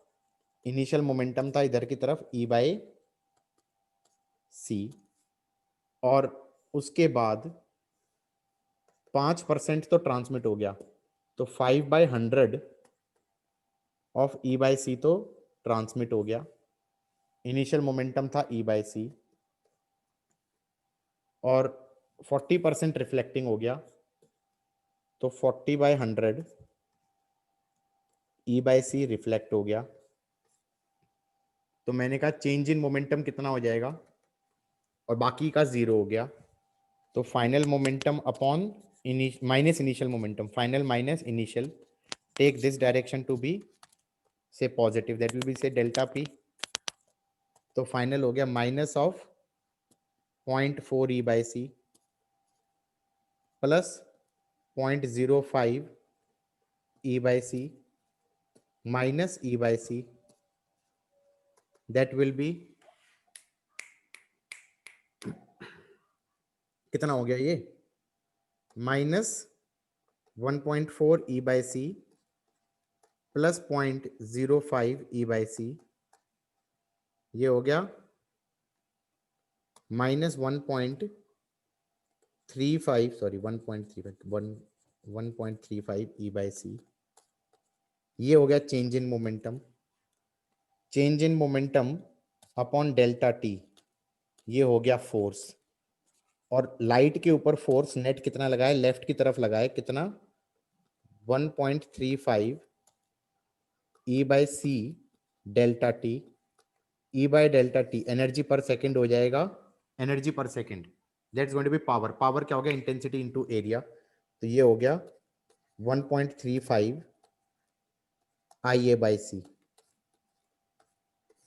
Guys got it? आया है समझ में, नहीं आया है?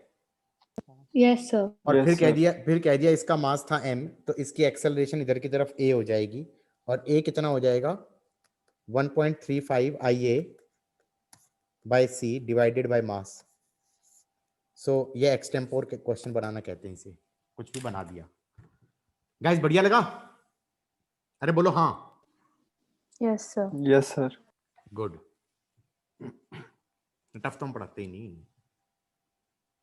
टफ तो सर क्लास कब तक है? सर इसमें तो 0.4 0.55 करके भी तो कर सकते थे। सीधा नहीं बोल सकते थे कि force is equals to 0.42 I by A by C plus. अरे मैंने कुछ रटा वटा नहीं है ना, बस मैं तो बिल्कुल बेसिक से करता जा गया, हो गया। ठीक है, खुश? अरे सर मैं पूछ रहा हूँ, मैं अच्छा समझा नहीं, मैं समझा नहीं तुम क्या बोल रहे हो, मैंने तो सुना ही नहीं तुम्हारी बात। चलो बताओ दोबारा बताओ। फोर्स को लिख नहीं सकते थे सीधा, कैसे? 0.4 into 2 I A by C plus 0.55 into I A by सी, क्योंकि 5% तो ट्रांसमिट कर गया, उससे तो कोई फर्क ही नहीं पड़ेगा ना। और तुम कह रहे हो 0.4 ऑफ 2 आई ए बाय सी कर दो? नहीं यार ऐसे मत करना, ऐसे मत करना, मतलब ये तो बड़ा हद्दी हो जाएगी। उससे निकल जाएगा आंसर, निकल जाएगा, तुम्हारा आंसर निकल रहा होगा, हाँ या ना? बट ऐसे मत करना। मोमेंटम तुम्हें फील आनी चाहिए यार, मोमेंटम के अंदर चेंज लिख करके किया है। समझ में आ रहा है? ये ऐसा ही क्वेश्चन हो गया। तुम्हें याद आ रहा है कोई लिक्विड वाला क्वेश्चन था, क्या बोलते हैं, रो वाला, क्या बोलते हैं, डेंसिटी दिया हुआ था और वेलोसिटी v दिया हुआ था, और वो मेश पे आके टकरा रहा था और कह रहा था 25% तो रेस्ट में आ जो किया जाता था है। सर, हाँ कल ही तो कर रहे थे यार, लिक्विड्स के अंदर कर रहे थे यार, कि वो मोमेंटम के अंदर ये था, कल रिवीजन लेक्चर में नहीं किया था हमने? हाँ सर। हाँ तो वैसा सा ही क्वेश्चन हो गया ना, तो वैसा सा ही क्वेश्चन इसके अंदर किया है मैंने, रिफ्लेक्टिंग, ट्रांसमिटिंग और एब्जॉर्बिंग वाला। तो जो तुम कर रहे हो, तुम क्या कर रहे हो, रिजल्ट बना बना के उनके अंदर फिट करके कर दोगे, ऐसा मत करना। ठीक है? ठीक है लक्ष्य? सर मोमेंटम से सिर्फ रिफ्लेक्टिंग और ट्रांसमिटिंग की वजह से ही आएगा ना?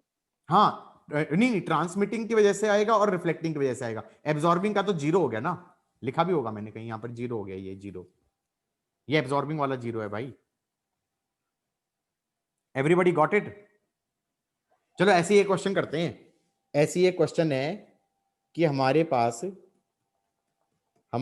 ये मिरर है, हमारे पास ये मिरर है, मिरर का मास m है, ये लेंथ l है और ये मिरर है, और यहां पर मान लो मैंने इसका एरिया दे दिया a, यहां पर लाइट मारी गई है हॉरिजॉन्टली जिसकी इंटेंसिटी I है, ये कुछ एंगल पे जाके इक्विलिब्रियम में आ जाएगा। मैं कहूंगा इधर फोर्स लगेगा 2IA/c, नीचे लगेगा mg और इधर लगेगा टेंशन T, एंगल हो जाएगा थीटा।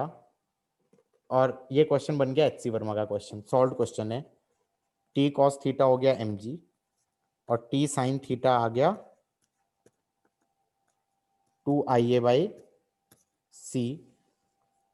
tan थीटा हो गया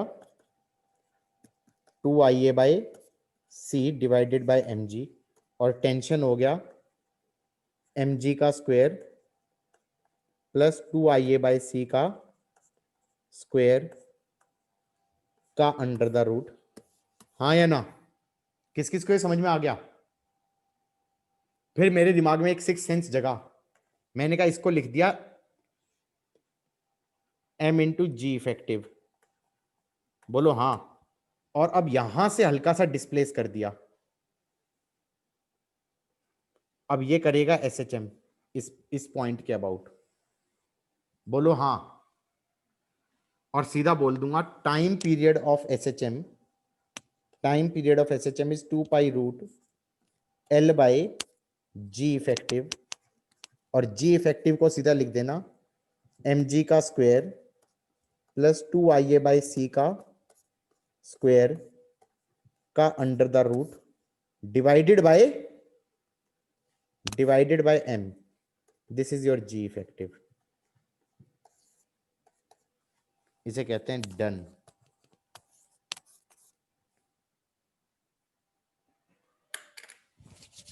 क्या हुआ?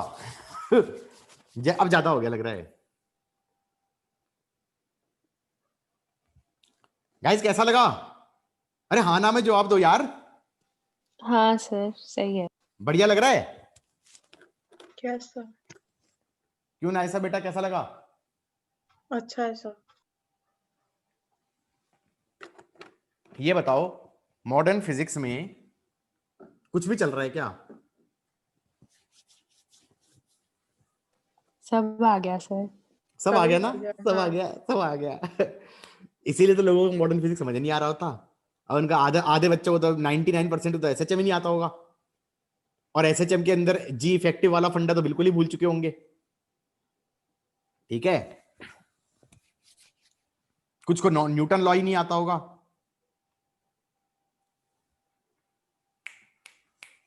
यारो आगे बढ़े, come on jokers. Sir class कब तक है? ऐसे ऐसे सवाल नहीं पूछते हैं।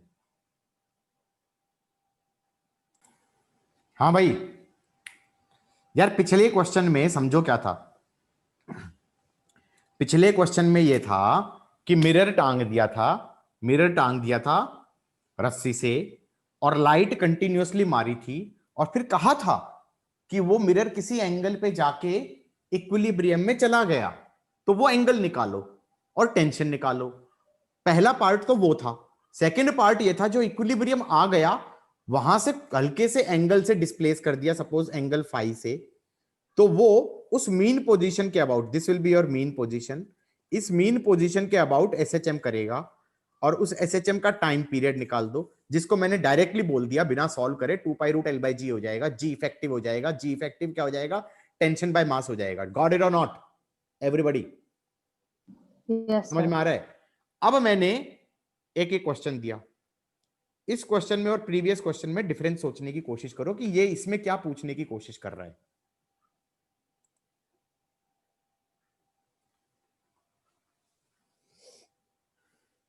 हाँ भाई, a small mirror of mass m is suspended by a light thread of length L.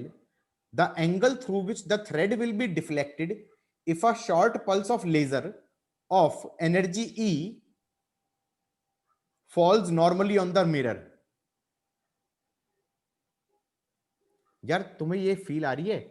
ये तो ऐसे कह रहा है कि लाइट, पिछले वाले में तो लाइट कंटिन्यूअसली मारता रहा हूंगा मैं, कंटिन्यूअसली मारता रहूंगा तभी तो एंगल पे जाके इक्विलिब्रियम में आएगा। अब ये कह रहा है एक पल्स मार दी, धाएं, गोली मार दी, धाएं। समझ में आ रहा है नहीं आ रहा है? मतलब जो स्टार वार्स में नहीं होता था, स्टार ट्रूपर्स मारते थे, पल्स मारते थे लेजर की।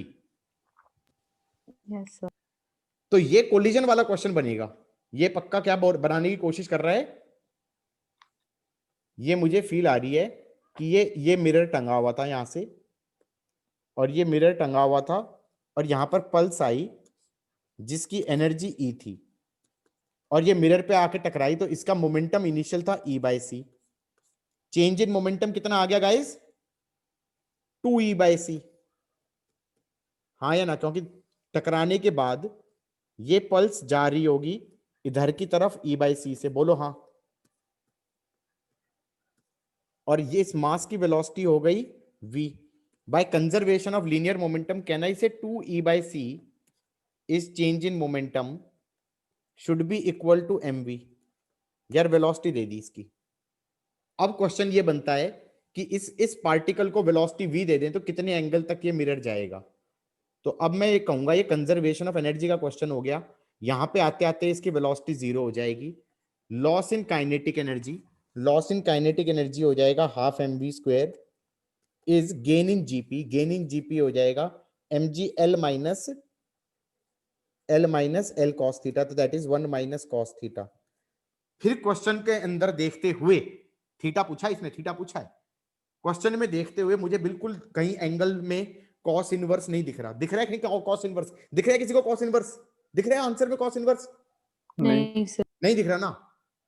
तो एंगल लिया होगा छोटा, एंगल लिया होगा छोटा, और एंगल लिया होगा छोटा तो पक्का क्या कहा होगा कि mgl 1 माइनस कॉस थीटा को लिख दिया होगा पहले तो 2 साइन स्क्वायर थीटा बाय 2, और अब एंगल छोटा लिया होगा तो लिख दिया होगा mgl 2 थीटा स्क्वायर बाय 4, बोलो हाँ, is half mv square.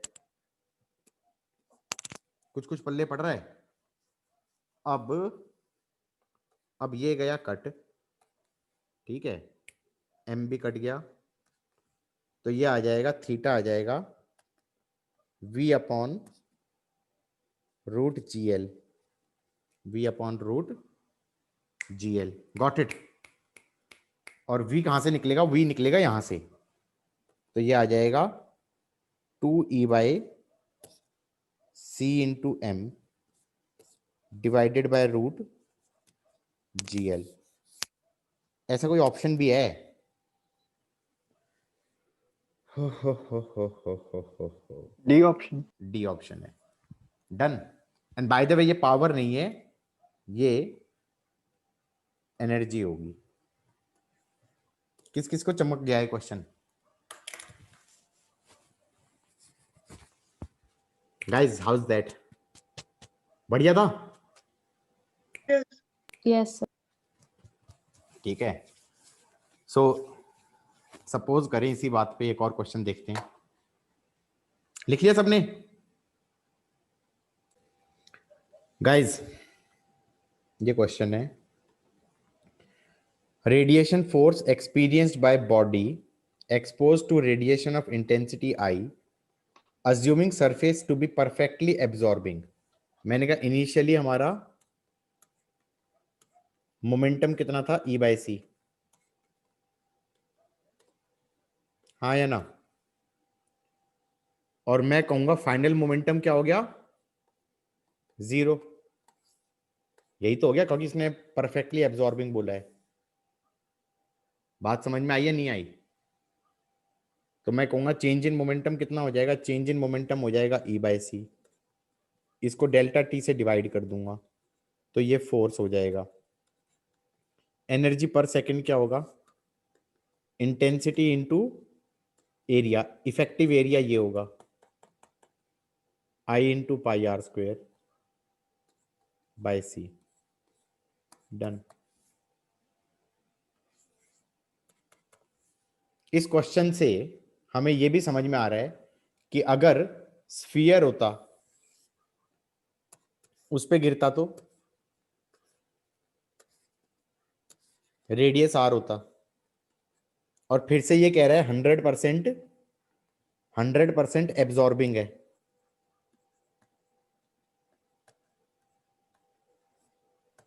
Hundred percent absorbing है, तो फिर से मैं कहूंगा फोर्स कितना लगेगा, लाइट पे फोर्स इधर लगेगा I into pi are square by C, और इस पे रिएक्शन फोर्स इधर लगेगा I into pi are square by सी।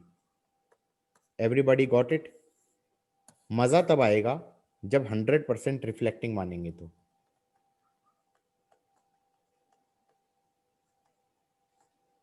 आज के लेक्चर के लास्ट 2 क्वेश्चन, 100% रिफ्लेक्टिंग मान के क्या आंसर निकलेगा?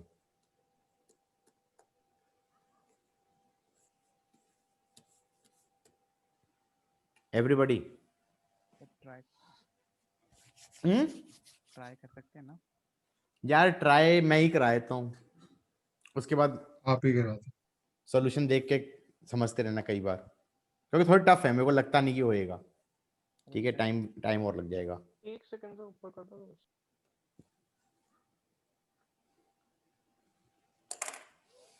हाँ हो गया हो गया। हो गया, लिख लिया?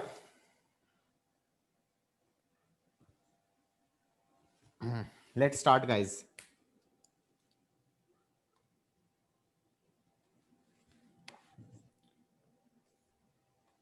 पहला केस क्या था, कोन टाइप था कुछ। Let us take appropriate assumptions। ये कोन था, ये एंगल ऑफ कोन ले लो। इनिशियल मोमेंटम कैसे होगा, इनिशियली फोटोन आके टकराएगा ऐसे, सही है? इनिशियल मोमेंटम ऐसे होगा, ये एंगल थीटा होगा, ये एंगल थीटा होगा। लाइट ही तो है, photon is basically light, light का पार्टिकल। ये रिफ्लेक्ट होएगा ऐसे, ये रिफ्लेक्ट होएगा ऐसे, फाइनल मोमेंटम ऐसे होगा, ये वाला एंगल थीटा होएगा। मुझे निकालना था final momentum minus initial momentum of photon, final momentum minus initial momentum of photon. तो फाइनल मोमेंटम ऐसे हो गया, और माइनस इनिशियल करूंगा तो इधर हो जाएगा, और इनका रिजल्टेंट कितना हो जाएगा, 2p साइन थीटा, और 2p sine theta by delta T force लगी होगी इस पे। इसका मतलब इसने रिएक्शन फोर्स लगाई होगी कोन के ऊपर इस दिशा में, हाँ या ना, इस डायरेक्शन में। ये फोर्स की वैल्यू हो जाएगी 2p sine theta by delta T. बेटा ध्यान रखना, ये एक फोटोन पे निकाल रहा हूं। किस पे निकाल रहा हूं? एक फोटोन पे। यहां पर एक थोड़ी गिरा होगा, बहुत सारे गिरे होंगे यार, पूरी बीम आके गिरी थी, पूरी बीम आके गिरी थी। बोलो हाँ। सो ये एक पे फोर्स निकाली, फिर मैंने सोचा सोचने का काम भी करना पड़ता है साथ में, ठीक है? ऐसे पूरे पे गिरे होंगे, तो इधर पे जो टकराया होगा उसने भी फोर्स लगाया होगा ऐसे एफ, हाँ या ना? ये 90 डिग्री होगा, ये एंगल थीटा है, तो ये वर्टिकल से कितना एंगल बना रहा होगा, थीटा। थीटा बोलो हाँ। तो मैं कहूंगा F horizontal basically F sine theta का समेशन हो जाएगा। एफ साइन थीटा का क्या बनाया है, ये सिंबल समेशन का सिंबल था, एफ साइन थीटा का समेशन हो जाएगा। बोलो हाँ। Got it? अरे हाँ ना में जवाब दोगे? हाँ सर। और ये हो जाएगा 2p sine theta by delta T into sine theta का समेशन। उस समेशन में से 2 साइन स्क्वायर थीटा तो बाहर आ जाएगा, ये क्या बचेगा, summation of p, summation of p by delta t, हाँ या ना? Summation of P bye delta T. यार ये समेशन ऑफ पी क्या है? सारे मोमेंटम्स का सम, इनिशियल मोमेंटम्स का सम, इनिशियल मोमेंटम्स का sum by delta T. Can I say that will be basically I A by C. सोच के ये पूरी चीज बन जाएगी intensity into pi are square by C. Done भाई, हो जाए समझ में आ जाए वेल एंड गुड, और ना आए तो भगवान का नाम लेके कहना कि मेंस में नहीं आएगा, होपफुली। ठीक है, नहीं आएगा, आएगा तो एडवांस में आएगा, छोड़ के आ जाएंगे मेंस में आएगा तो। और समझ में आ जाए तो जिंदाबाद, मैंने तो करा ही दिया था। हाउ इज दैट यारो? समझ में आया है या नहीं आया है? हाँ सर। आगे। पक्का? बड़ा अजीब सा था ना?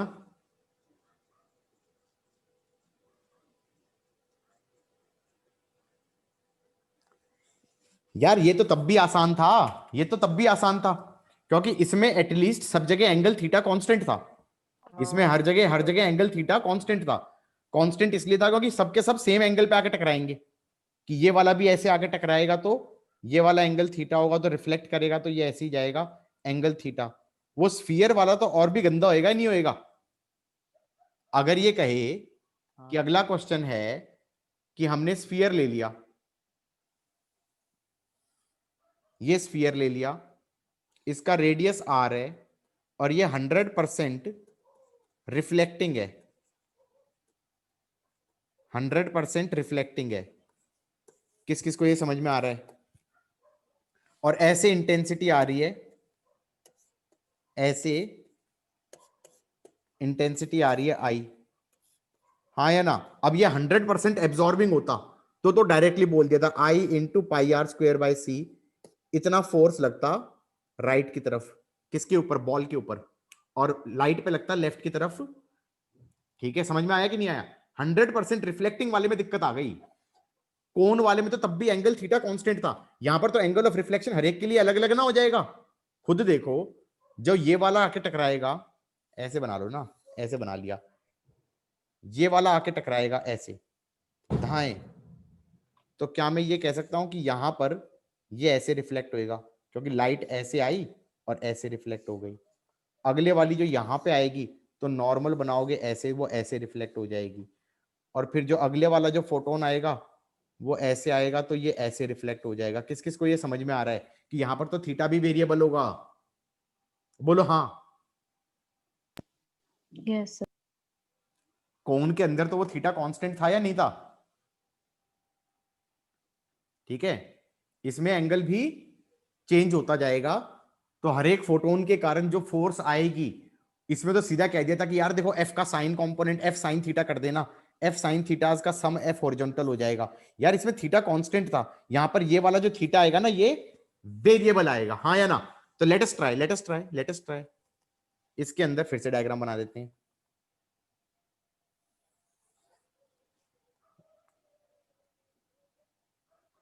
कौन सा पेंटर था जिसने परफेक्ट स्फीयर बनाया था, परफेक्ट सर्कल बनाया था फ्री हैंड?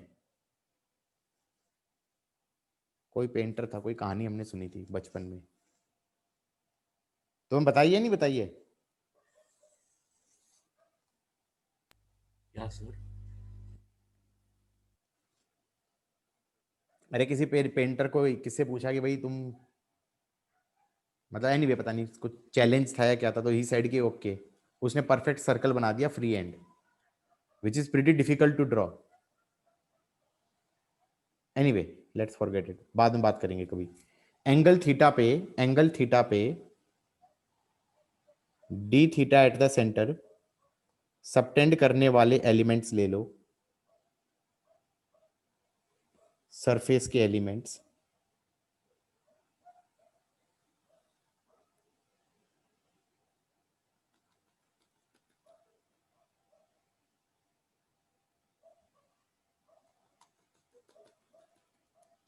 ठीक है, ये हो गए।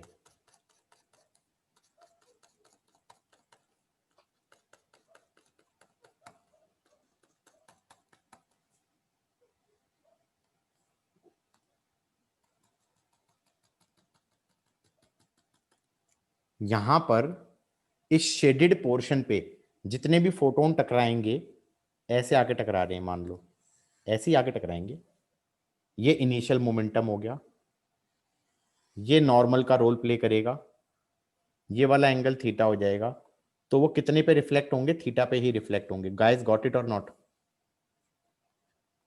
ये फाइनल मोमेंटम हो गया। Final momentum minus initial momentum करूंगा, तो जब माइनस इनिशियल मोमेंटम करूंगा तो इधर की तरफ आ जाएगा p, तो इधर की तरफ चेंज इन मोमेंटम क्या आ जाएगा? 2p cos थीटा, सही है। और 2p cos theta by delta t करूंगा तो ये आ जाएगा force on photon, force on photon. तो क्या मैं ये कह सकता हूं इस स्फीयर के ऊपर फोर्स कैसे लगेगा? इधर की तरफ लगेगा,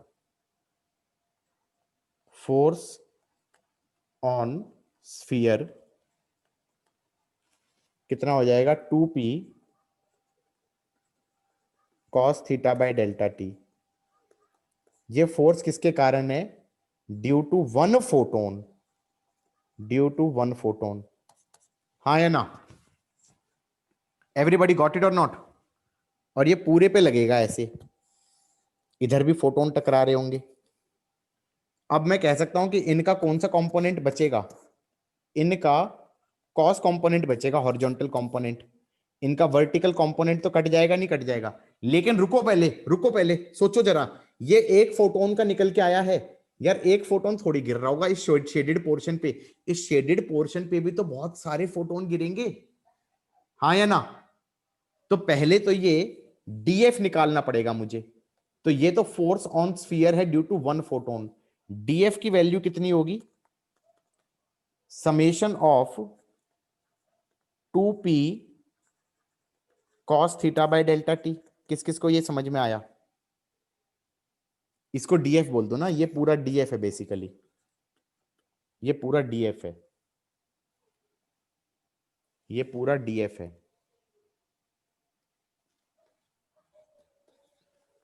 हाँ या ना? डीएफ हो जाएगा 2 cos theta summation of p by delta T. ये क्या चीज है यार? Momentum per second, momentum per second falling on the shaded portion, momentum per second falling on shaded portion, momentum per second falling on shaded portion. Momentum होता था E by सी, ठीक है भाई, E बाय सी होता था, ठीक है। उसके बाद मोमेंटम पर सेकंड होता था E बाय सी, नहीं मोमेंटम होता था E by c, momentum per second हो जाएगा E by c delta t. E हो जाएगा इंटेंसिटी इंटू एरिया, तो I into A by c हो जाएगा। ये किस किस को ये समझ में आ रहा है? I into A by c हो जाएगा। Yes sir. बेटा एरिया कौन सा लोगे?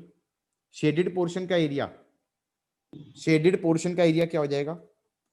Length into breadth. लेंथ हो जाएगी, इसका सरकमफेरेंस की लेंथ कितनी हो जाएगी? ये डिस्टेंस है r साइन थीटा, और ये हो जाएगा r cos थीटा, और ये हो जाएगा r d थीटा। यहां पर होने वाला है ब्लंडर, क्योंकि तुम एरिया को लिख रहे हो 2 पाई r sign theta into r d theta, ये नहीं लिखना चाहिए था। इसका भी प्रोजेक्टेड एरिया लेना पड़ेगा ना, component perpendicular to the rays. किस किस को ये पल्ले पड़ा है? नहीं पढ़ा ना? नहीं पढ़ा ना? अरे नहीं पढ़ा ना, बोलो नहीं पढ़ा। नहीं सर। और कोई मेडिकल वाला है तो भाई ये समझना बंद कर दो, पहले अपना दिमाग बंद कर दो। नहीं करना ये तुम्हें, हाँ सर। नहीं करना तुम्हें, ये नहीं करना। सर ये समझ भी नहीं आया बिल्कुल मेरे को। हाँ तो उससे मैं बता रहा हूँ, कोन कोन के 100% एब्जॉर्बिंग और स्फीयर का 100% एब्जॉर्बिंग। इसके बाद से समझना कर दो बंद। यहाँ तक ये आया था, हाँ सर वो ऊपर वाला आया था। हाँ, उसके बाद समझना कर दो बंद। ये वैसे ये आ गया था गलती से कोन का, हाँ कौन भी आ गया था सर मेरे को। रिफ्लेक्टिंग वाला आ गया था। हाँ सर, ये तो मैं समझने की कोशिश ही नहीं कर रही सर, फिगर देख के। हाँ समझना भी नहीं है, चिल। सिर्फ एडवांस में आ सकता है, मेंस में भी नहीं आएगा। मैं तो बस भाई करा रहा हूं तो ढंग से करा दिया जाए। थीटा लिया, डी थीटा लिया, ओ भाई रेज ऐसे आके गिर रही थी। शिवांश, ओए मोटू, समझ में आ रहा है? रेज ऐसे आके गिर रही थी, हाँ यस सर। डीए एरिया था, ये वाला एरिया दिखाई दे रहा है तुम्हें? ये एरिया चाहिए या बालक ये एरिया चाहिए? तुम बताओ, तुम्हें ब्लैक चाहिए ग्रीन चाहिए? ग्रीन। ग्रीन चाहिए, ग्रीन चाहिए। समझ में आ रही है बात या नहीं आ रही है? ग्रीन चाहिए। Yes sir. हाँ sir.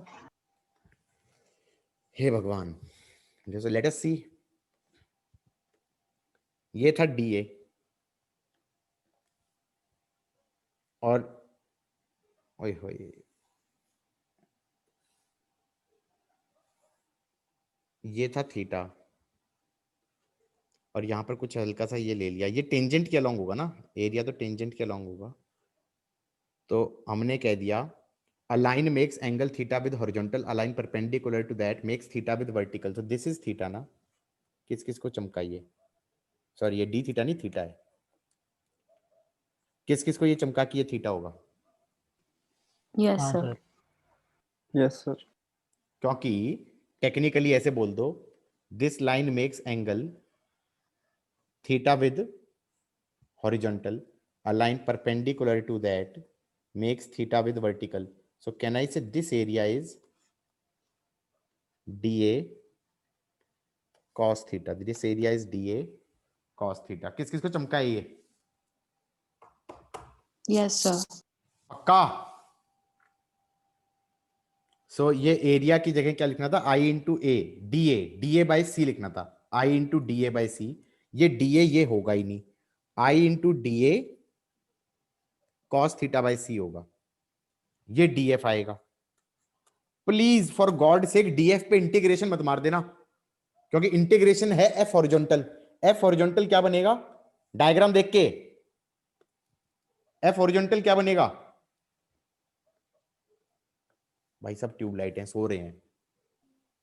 Cos DF cos component, cos component DF cos theta का इंटीग्रेशन करना पड़ेगा। डीएफ कॉस थीटा का इंटीग्रेशन करना पड़ेगा, हाँ या ना? यस। Yes sir. हाँ भाई, तो ये डीएफ लिखना चालू करो। 2 cos थीटा ये लिखा भी तो इंटू आई बाय सी, और इस एरिया डीए को लिख दिया 2 pi R sine theta into R D theta into cos theta. ये वाला कॉस लिखा है बेटा, अभी एक कॉस और बाकी है, ये वाला कॉस और आएगा।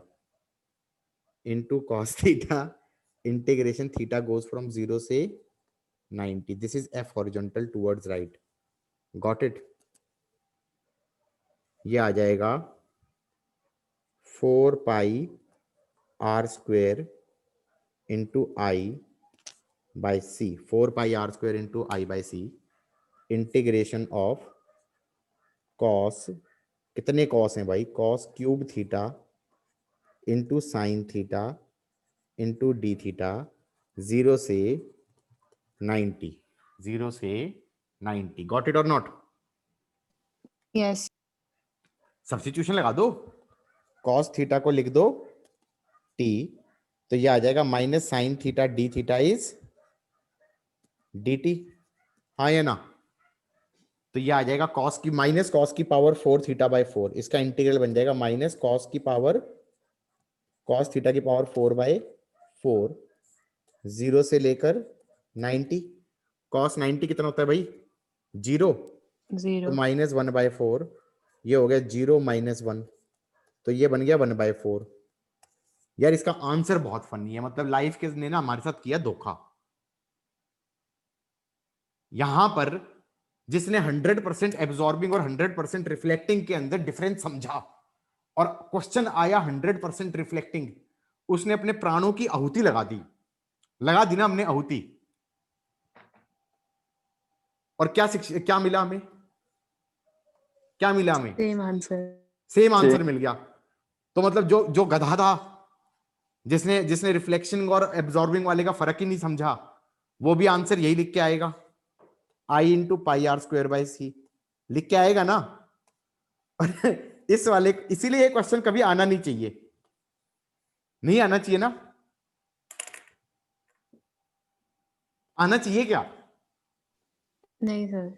मतलब महागधा बच्चा जो गलत, जिसको कुछ आता नहीं है, जिसको दोनों में फर्क नहीं पता, वो गलत करके भी सही करके आ जाएगा, और हम हीरो हैं, हमने पूरा सॉल्व कर दिया। पता चला 4 क्वेश्चन जो हो सकते थे वो भी नहीं हुए। कहीं ना कहीं पक्का गलती भी हो जाएगी इस चक्कर में, हाँ या ना? मेरे को लगता है आंसर भी हमेशा याद रहेगा, जिंदगी भर रहेगा ना याद। हाँ सर। ये तो इसलिए याद रहेगा ना कि इसका आंसर ही ऐसा अजीब सा है। Life played a joke on us. ठीक है, तो मेरे ख्याल से इसी के साथ हम कहते हैं आज के लिए we are done. We are done.